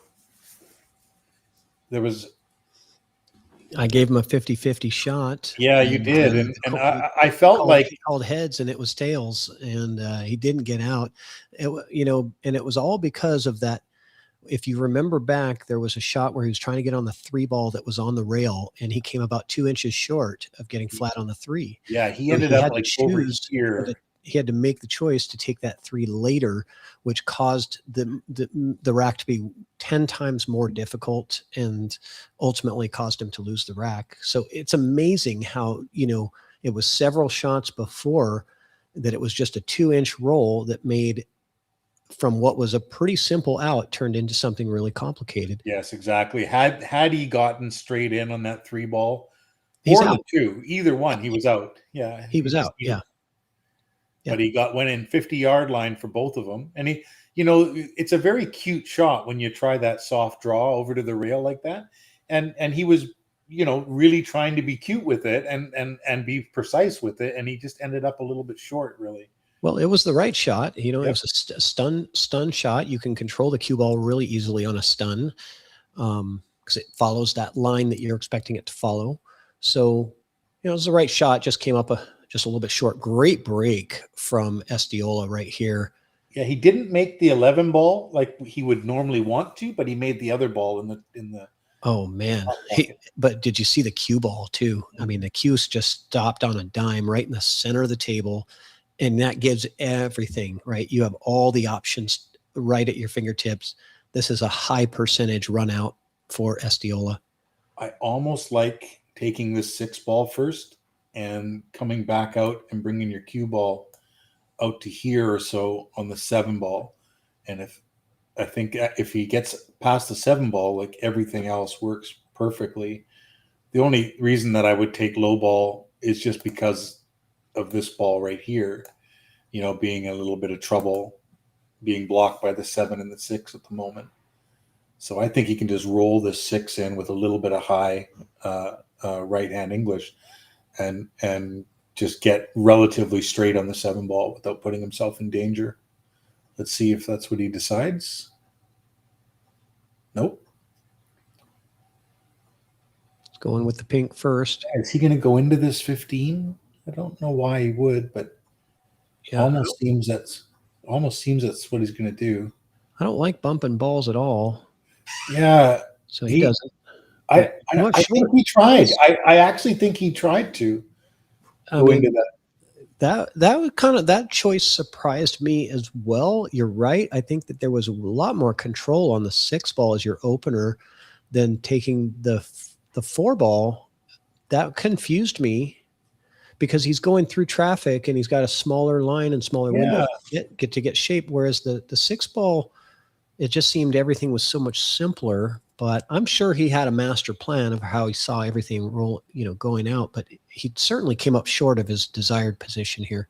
I mean, he needs to be careful here. I don't think he's going to try to stop this on the 9, just in case he drifts forward and then he leaves himself no shot.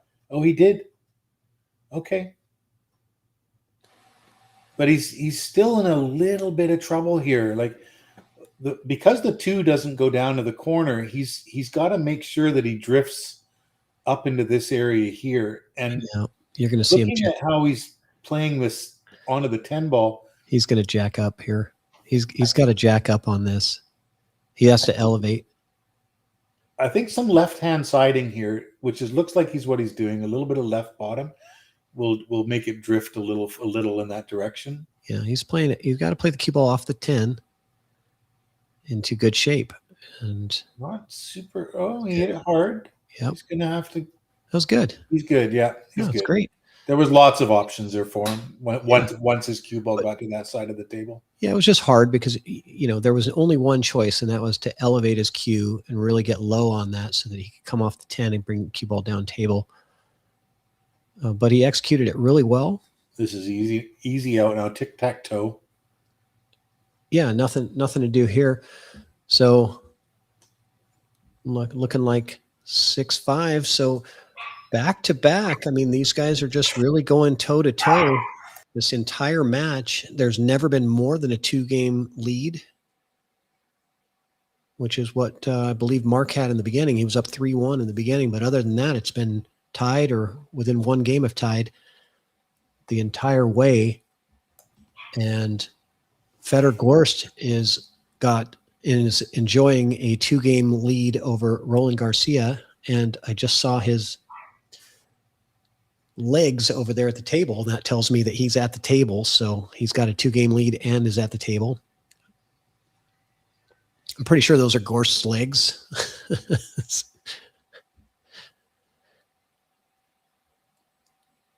I commented earlier because you could see, Shane Van Boning's shoes, and I circled his shoes. I said, he doesn't have his Louis Vuitton shoes on. This could be a problem. And then they ended up losing to Mark Estiola. And Sophia said it's because he wasn't wearing his Louis Vuitton shoes. All right. So Lee's had a couple of dry breaks in this set so far. Let's see what he comes with here. It would be almost certain death if he has another dry break here. He needs to pull this one back to 6-6. Yep.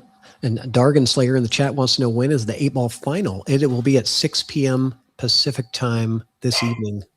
You will get the final at 3 p.m. Pacific in a half an hour.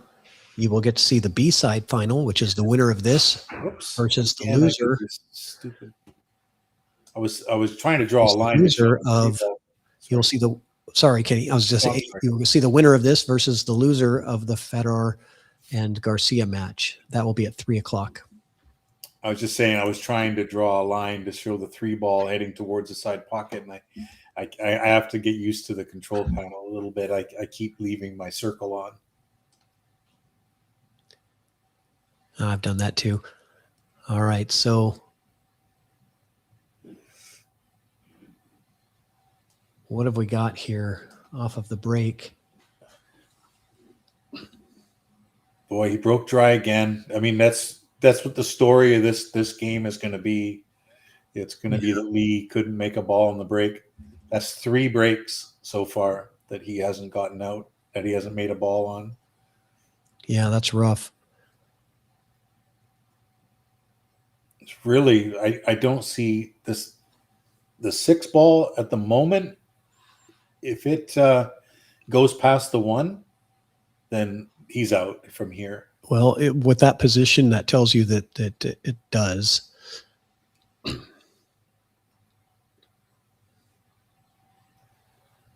Don't know if he'll try to draw it all the way back and take the 1 in the same pocket.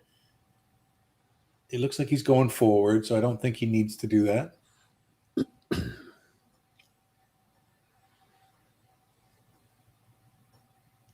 And yeah, I mean, he's just going to play right where he's pointed to. Right here. If he can basically get straight in here, or close to it, he can play on that 2-ball kind of however he wants, or even, the 2-ball, I think. Oh, I'm no Patrick Nix, I'll tell you that. Well, I think your circle was where he wanted it. He's got a little bit of angle, but it's no big deal. He just has to navigate around the 12. Yeah, a little bit. Now he's a little funny, right? Like, I don't know if he should be okay with inside. I would imagine that he could just check this, off the rail and bring it back. Maybe there. Yeah. And maybe I'm also thinking that he might now try and just come through here a little bit. And then, but that he's a little funny on the 2 if he does that. Yeah. I don't like that angle as much as I like inside, coming to the other side of the 12. If he goes inside, he's kind of looking at the way I drew, but I do like the way you've done as well, because he does have the 4-ball as a safety if he doesn't hit it hard enough. Yeah, you can't really get in trouble with inside because he's got inside on the cue ball right now, so I think he's doing it your way.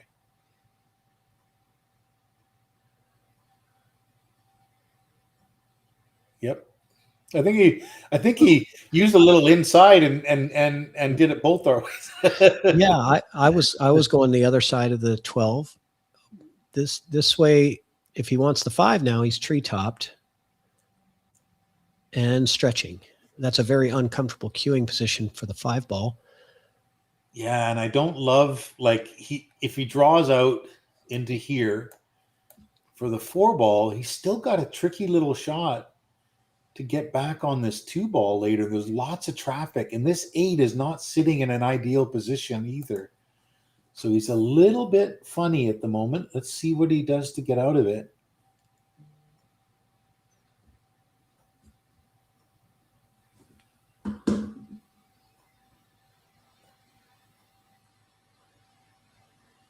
I mean, he doesn't really have a choice other than to draw back a little on this 2, although it looks like he might be going forward 2 rails.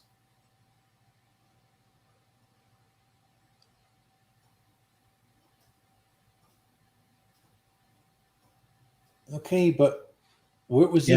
I don't know. Yeah, I don't know what he was doing there. I'm not sure either. And honestly, he kind of rattled that too, so it didn't really pocket cleanly. I wonder if he was off the mark, and maybe he was looking to get, you know, more right. Sorry, yeah, more right there for the 5 ball. But yeah, I mean, that's the only thing I can think of, was that he was playing on the 5 into the far corner, into the near corner. Sorry. Well, his position error is going to make him forced to make a good shot right here. Well, I mean, he's got his only choice that I see is to play this ball in here, come off the rail. It's going to come off it fairly thin with some right-hand spin and try to spin it back out into this area right here. Yeah, I almost even think that coming into the 15 or 8 is okay, because they're easy natural stoppers for you. You're not going to get anything in trouble. You're going to be good on the 4, as long as the 8 doesn't go somewhere and get tied up. But where's it going to go, right? So he'd probably be happy to bump the 8 because it'll give him more options. It'll give him more options on the 8 too, and it's perfect position on the 4. So I like using the 8 to stop the cue ball on your shot rather than using more inside and coming around, because if you put too much on, you could get in trouble and end up down here, right? I see Colin from Kickin' Billiards is in the chat. Welcome, Colin. All right, here we go. Shot of the match. Great shot. Oh, it didn't fall. Oh, I thought it went down. I took my eye off of it. What a great shot he made. He hit it near perfect, and it just didn't drop. It seems like that pocket's a little bit of a trap. You know, we've seen a couple of balls not drop from that pocket now. Drama. Just roll this in off the bottom rail. Ball is just hanging there. I took my eye off the 5 ball and started looking at the cue ball. So I, assumed that it was in.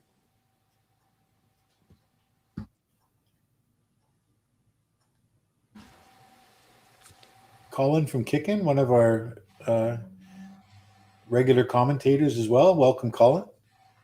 Yeah, Kickin' Billiards in the chat.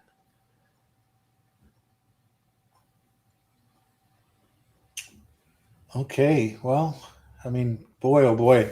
I see him kind of, I don't think the 15 ball goes, so I see him drawing kind of into this area over here.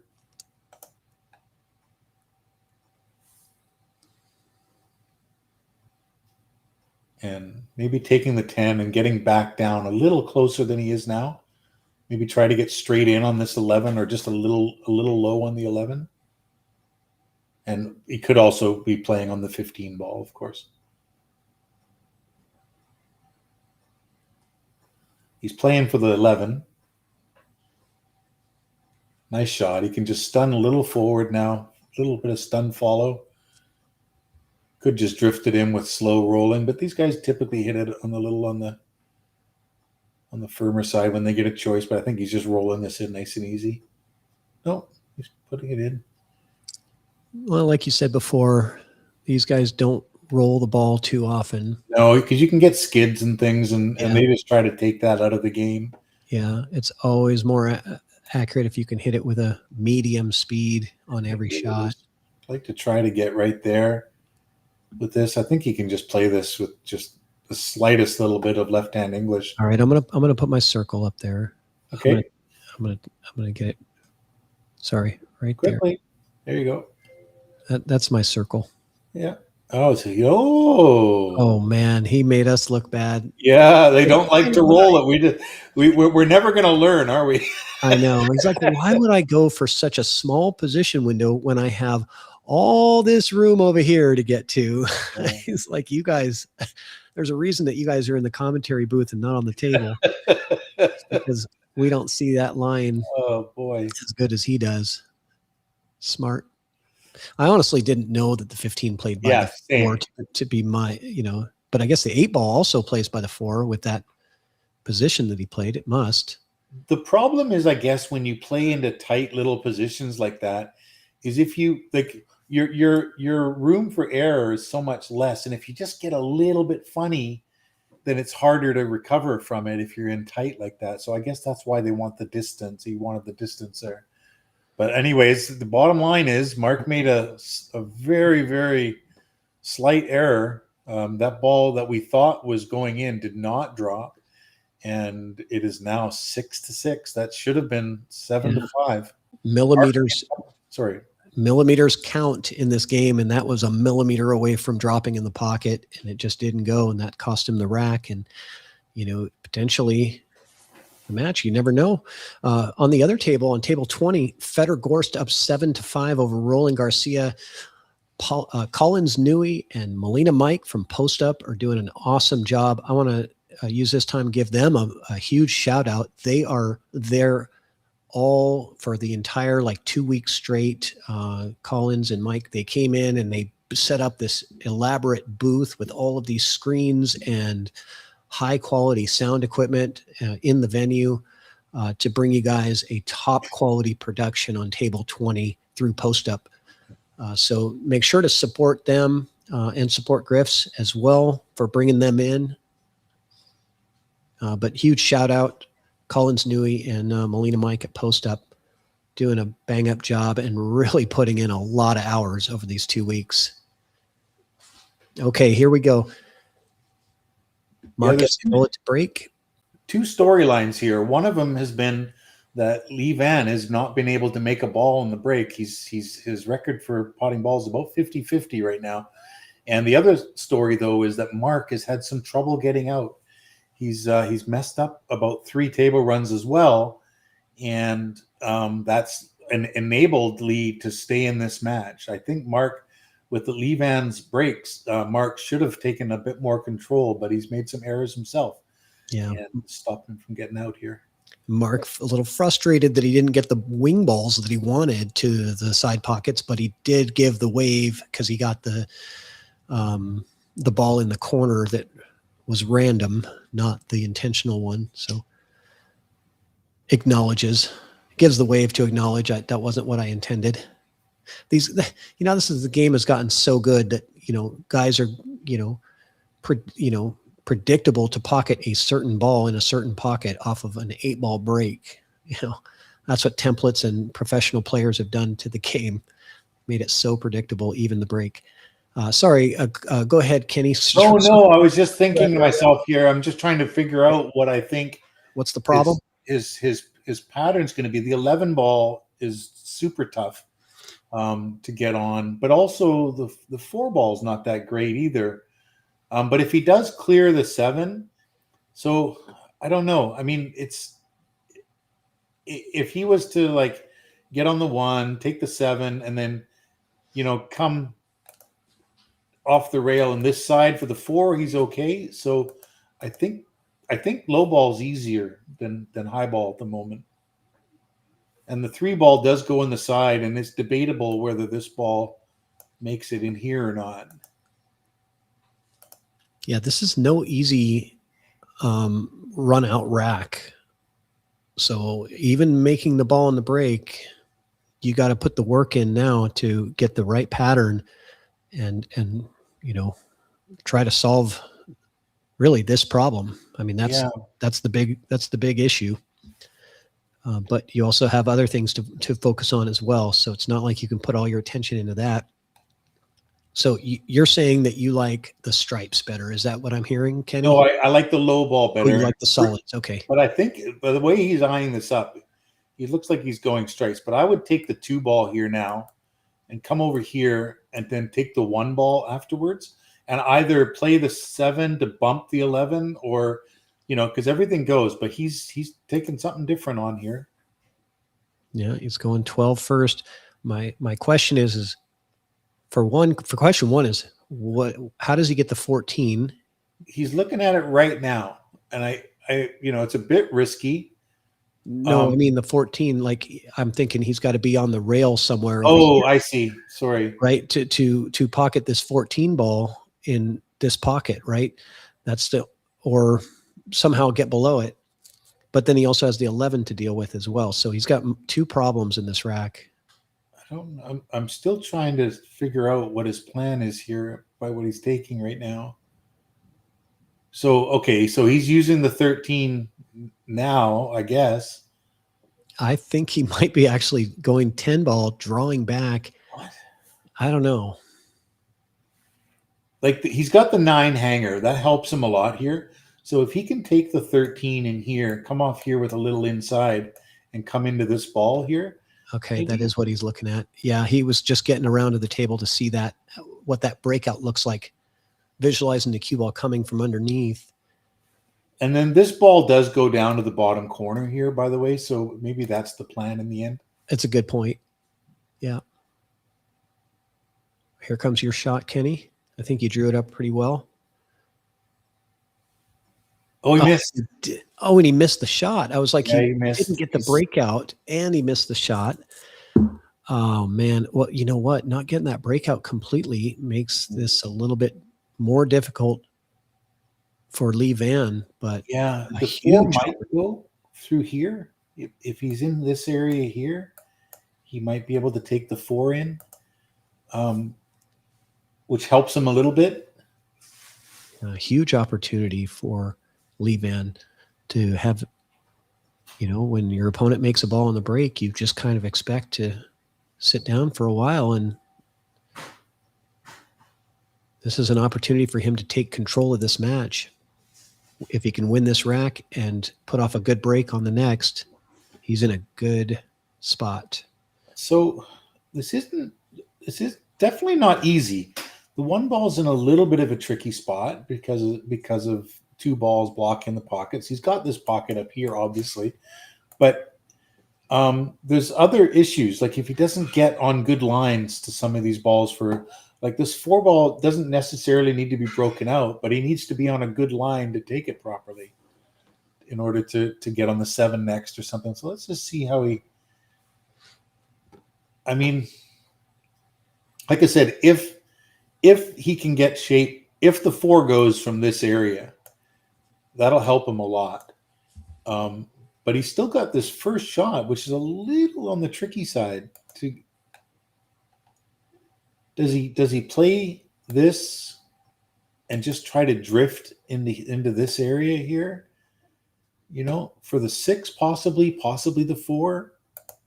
Yeah, I think that is what he's going to do. You know, he's jacking up. Oh no, he's not. Yeah, no, I think that's exactly the line that he's playing, Kenny, because it just gives him so many more options right here. No, I think he went too far. I think he was hoping to get on the 4 ball there, but he hit it a little hard. The 3 looks like it passes the 14, but it's tight. But then what? I honestly, I like playing the 6 ball now, and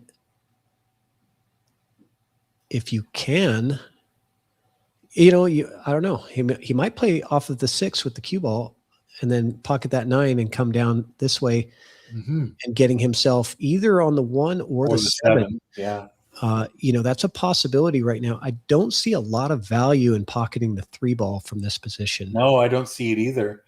So that's why I'm trying to, but he's looking at it, and I still don't know what he's going to do. There's always the option of possibly following in the 6 ball off the 9. So those guys are quite good at those types of shots. Yeah, that's true. But then you still have the 1 ball to deal with, you know, and you got to deal with all of the more difficult stuff right after those. I think if it's me, I'm probably going to roll the dice a little bit, play the 6. It's a tougher shot. play the cue ball off the 9. I don't know. Maybe you just pump this 3 in and draw all the way back in between the 4 and the 7. I don't know. Yeah, well, they can do that a lot better than I can. That's why I'm choosing the shot for my skill level. But you're right. He might do that. Plays it. Oh, look at this. Oh, 14 ball just caused some chaos. Yeah, unless this 4 goes. If the 4 man. goes, everything's fine. But if the 4 doesn't go right now, I don't think it does. Oh man, what a real nasty roll that LVC got right there. I mean, what are the odds that he kind of played it off the 14, but what are the odds that the 14 goes all the way over there and sits perfectly in the way of blocking the 6? Maybe he does have the 4. Yeah, it looks like it's on. Still got the 1 ball to worry about a little bit, but if it goes down to the end, then no problem. But he's a little funny. Again, he's not having an easy time with this. Yeah. In 8 balls, same thing in any game. Once you get out of position on one shot, it's really hard to kind of get back in line. And he's finding that right now. It's super difficult still. Like even if he makes a 7 ball, cue ball's going to want to come this way. So he'd have to put an awful lot of left-hand English on it to try to straighten it back out this way. So I don't know that that's the shot. That if this 1 goes, I have a feeling he'd have to take it on, but with some speed and come across the table here and then try to come back out again for the 6. Yeah, and I think the key word there is speed. And if the 14 is partially blocking the outer side of that pocket, that corner pocket, then the speed means that you got to maybe hit it at a more pocket speed, slower speed to make the pocket bigger, play bigger. I don't know, right? We can't tell that, but it could be one of those shots where you don't really want to play it with a lot of pace. I think he's looking to take the 7 and come off the rail here and then come up into here. Yeah, it's a tight window. A tight window that he almost got, but not quite. Not quite. It's not out of the woods yet. Now, does the 1 go? Well, it still may go into this corner, but is it possible for the 1 to go in off the 9? It's tough. This is really this is one of my favorite racks of this match. He's just constantly in trouble, but he's getting himself having to make shot after shot after shot to try to get back into it. But this is the 1. He's running out of ammunition here, Kenny, and this is the time he's got to get it done. And he's going to follow your line absolutely perfect, Kenny. He did overrun it a little bit by quite a bit. And now again, this is no good. Yeah. If he's got to play this with pace, he's got to play it here, right? But the cue balls, it's hard for him to hold the cue ball. He might be able to hold it up to about here. He's going to be jacked up if he with some right hand. He might be able to get the cue ball to stick around to this area. Okay. Otherwise, if it goes down here with pace, though, then he's got to come across here and try to come back across the table somehow. And that is highly missable. Yeah, especially kind of half tree topped over a 13. Exactly. But no fun. Here we go. Fasten your seatbelts because this is the shot of the match. Okay. 6-6 tie. Whoever wins this rack is the serious favorite to win the match. This is my call.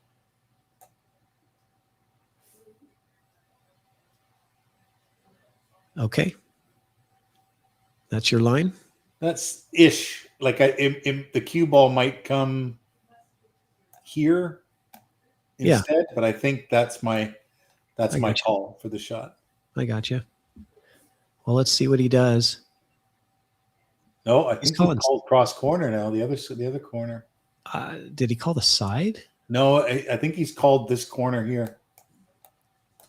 Yeah, that's where I was expecting him to go originally because it's a bigger pocket. but no, he called the right off side. the 9. Yeah, I thought I saw him point to the side pocket. So his, just never could get in really good commanding position of that table, and gets down to the final ball, not able to execute it. And this doesn't look like there's any trouble here at all. No, we can pretty much go to commercial break at this point, and we're not going to miss anything, but we're not getting to. I'm just joking, guys. But yeah, that's a heartbreaker for Lee Van. He knew how important that rack was, because now Mark having the opportunity to win this rack going on the hill, Lee Van gets to break on the next rack, but if it goes hill, it's Mark's break. And so it's just a real tough road now for Lee Van to come back and win the match. But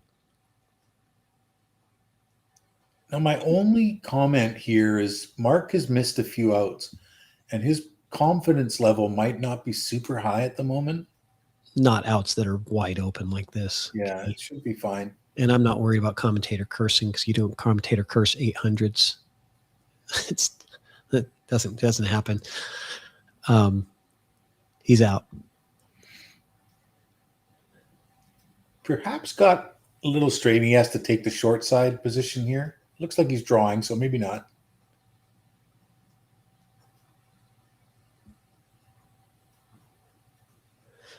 Yeah, so who's left in the tournament? Well, these two guys are left, and the two guys that are, sorry. And so Roland Garcia loses to Fedor Gorst. I just saw that. That match is over. Fedor Gorst winning the hot seat.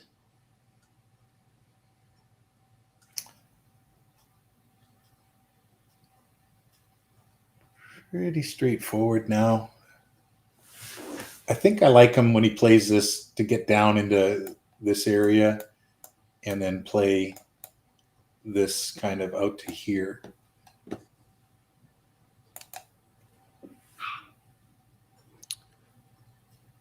So the winner of this will play in the B-side final against Roland Garcia, who just was defeated 8-5 by Fedor Gorst. If you're just coming over from that match, I know a lot of you were watching on table 20, and you've probably switched over to this one. You have missed quite a thrilling match.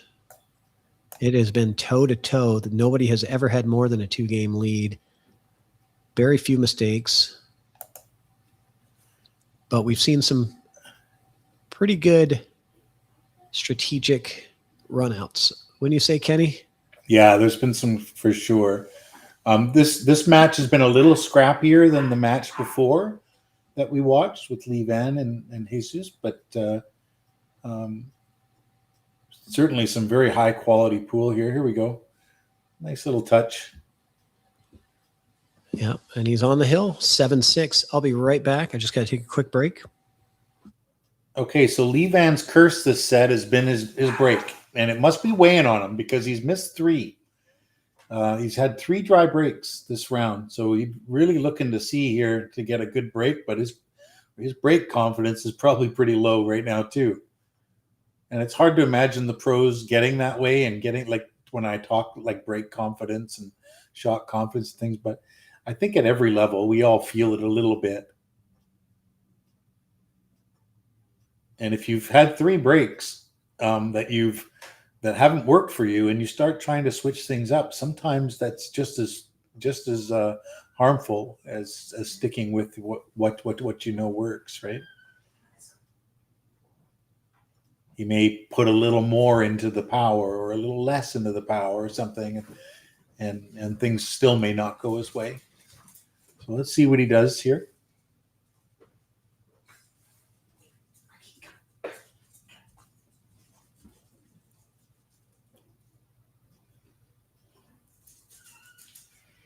So here we go. Lee Van with probably the most important break this tournament so far.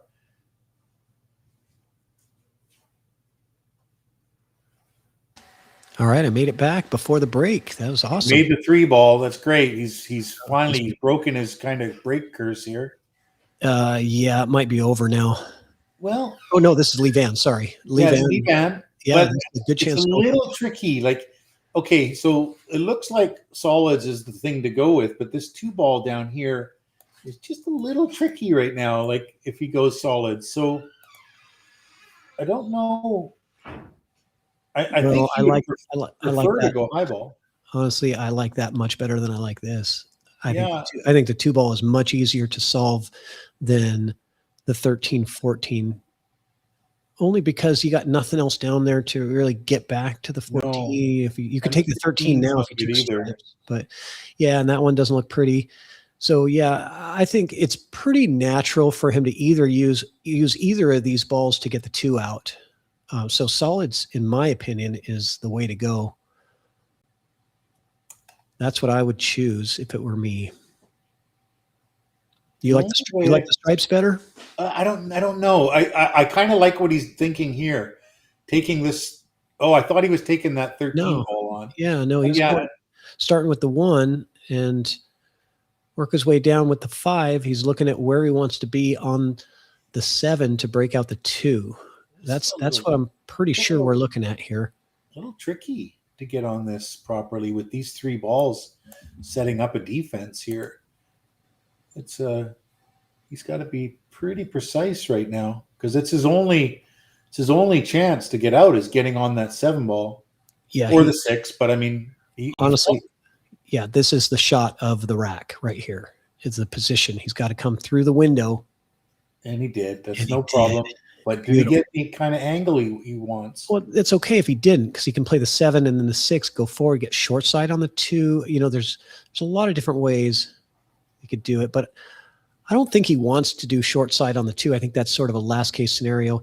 He could play the 6 right now and come off and bump the 2 out, but I like 7-6, potentially short side on the 2. He may play this off the 11. Is that a thing here?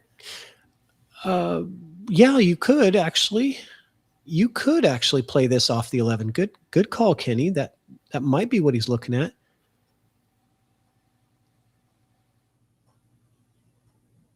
Oh, he missed it badly. Oh boy! Oh boy! Oh boy! Oh, he hit it really bad. I actually, as I was looking at it, I was thinking this is really, really tough. Yeah, because you have to hit it thin, but then you have to hit it hard enough to move it out of the way.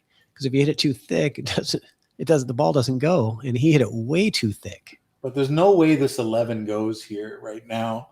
I think so he's going to have to figure some stuff out. Like, do you play into a safety right now and try and get a different control on the table later? Yeah, it's not a bad call to find a safety in this situation, but like maybe you got to be careful. Taking this, drawing it just a little bit into the 8 ball, and this would probably come and bust out these 2 balls maybe a little bit. Yeah, I don't hate the safety, even though I hate letting a pro come back to the table. This is as good as Lee Van is, but you got to figure the odds, right? You're going to make a bet one way or the other. If you're going to play a safety, you're betting that you're going to get back to the table with something better. And I mean, obviously the 10 balls, I think it's a good bet. Shot. Yeah, I think it's a good bet that you could get back to the table with something better if he executes that safety that you're talking about really well, or a different one. But they don't typically like to give up the table, you know, and I don't blame them, because players at this high of a level, they find a way to get out of your safety and make you pay.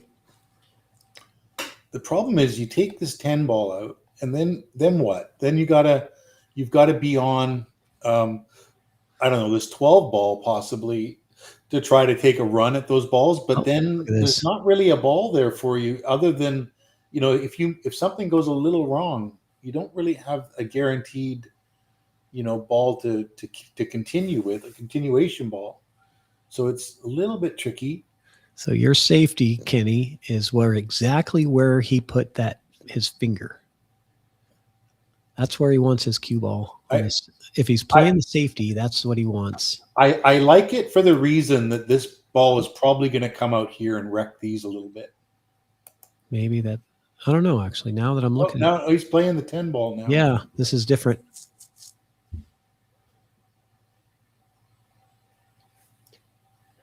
Potentially he could play the safety now, though. Could call it in, like make the ball. And yeah, call safe and snug up nice and tight to the 8 ball.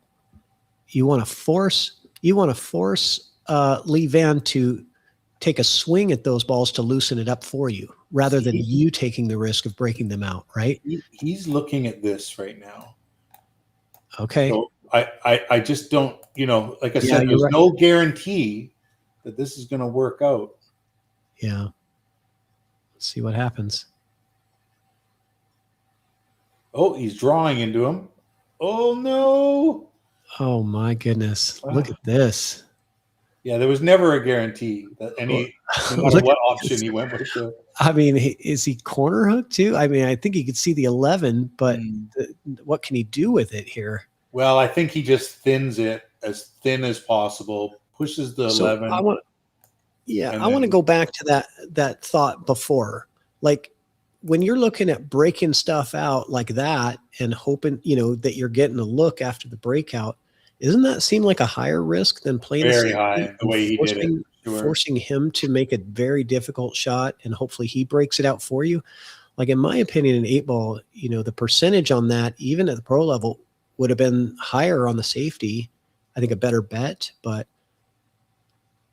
I think he's got to thin this as thin as he can possibly hit it, and just nudge the 11 and just take and just leave him. He's probably not going to get a hook here, but he'll probably leave a non-shot.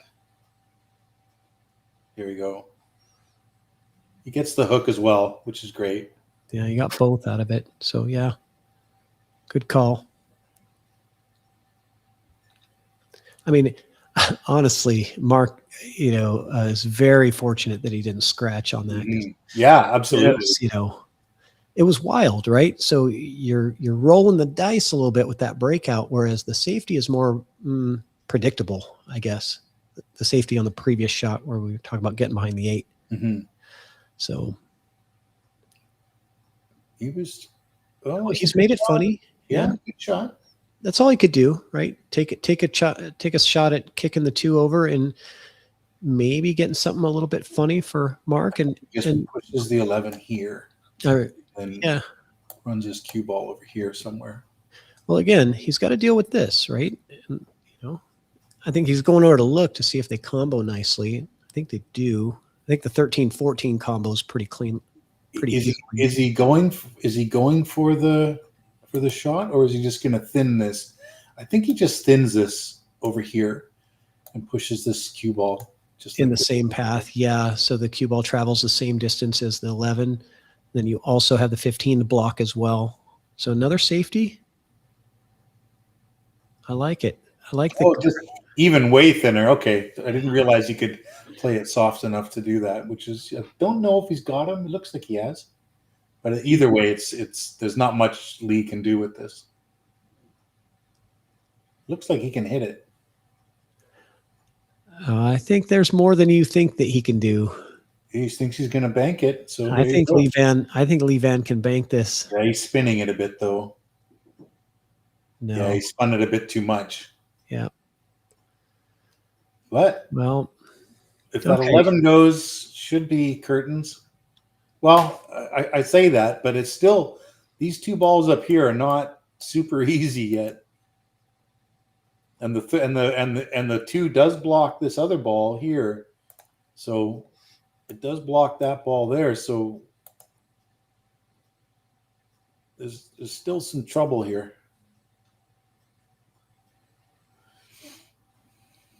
Yeah, he's not out of it yet. But he's in a good spot on the hill, 7-6, and control of the table. Yeah, control is the big key here. Nice little safety battle that we've gotten to see. That's always nice. I mean, I kind of like, oops, sorry, my drawing tool again. I kind of like him coming up here and then coming up into this area and then figuring out something up there.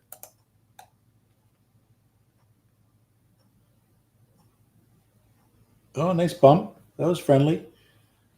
Don't know if this looks like the ball goes into the side pocket here. It looks like there's lots of room. Yeah, and I think with this position, he's going to be playing position now for the combo. Yeah, that's what he's eyeing it up. The 13-14 plays pretty nice. If you can get flat on it, it's a good opportunity to.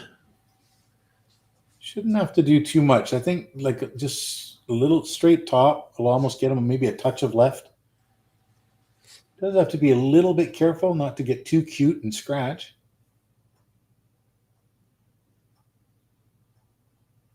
Yep, he's got his Q-tip right where my circle was. I'll leave it there for you guys. All right, if he can make it in the circle, somebody needs to throw $1.99 in the super chat for GRIFF'S. Your circle's going to be gone before he shoots. Yeah, he does take his time, doesn't he? Make it again. I can make it again. It does disappear after a little while.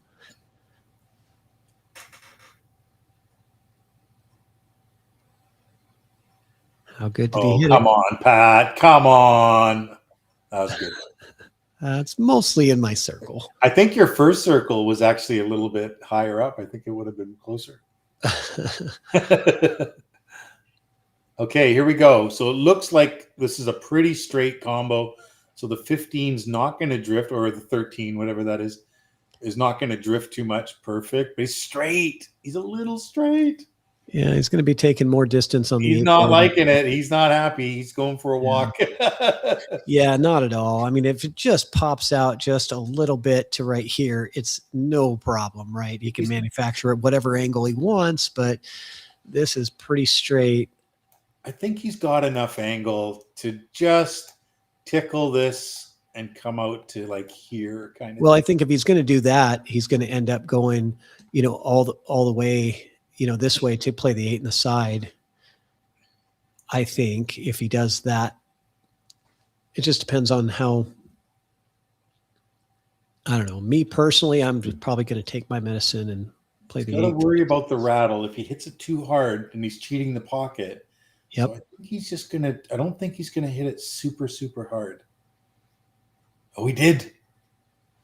He tried your way, I think, but yeah, I think he was trying to get the side pocket out of that. The way he hit that ball. Yeah, but it stopped good for the 8 in the corner, and that is gonna do it with this 8-ball. Mark Estiola moves on to the B-side final to play Roland Garcia, who just lost to Fedor Gorst. And he rattled it a bit, but great shot. Good match. Yeah. Pat, thanks so much for letting me do this with you today. You're welcome. And thanks, keep an eye out for any other opportunities this weekend. I appreciate it. And thanks everybody for watching. Hope you guys enjoyed it. Tune in. The next match is going to be starting shortly after they get a little break in. It's scheduled for 3 o'clock. But we're already past that. So that's going to be on Table 20. Post Up, Collins Newey, and Melina Mike are going to be doing the commentary for you. They do an awesome job. Make sure to support them. And hope everybody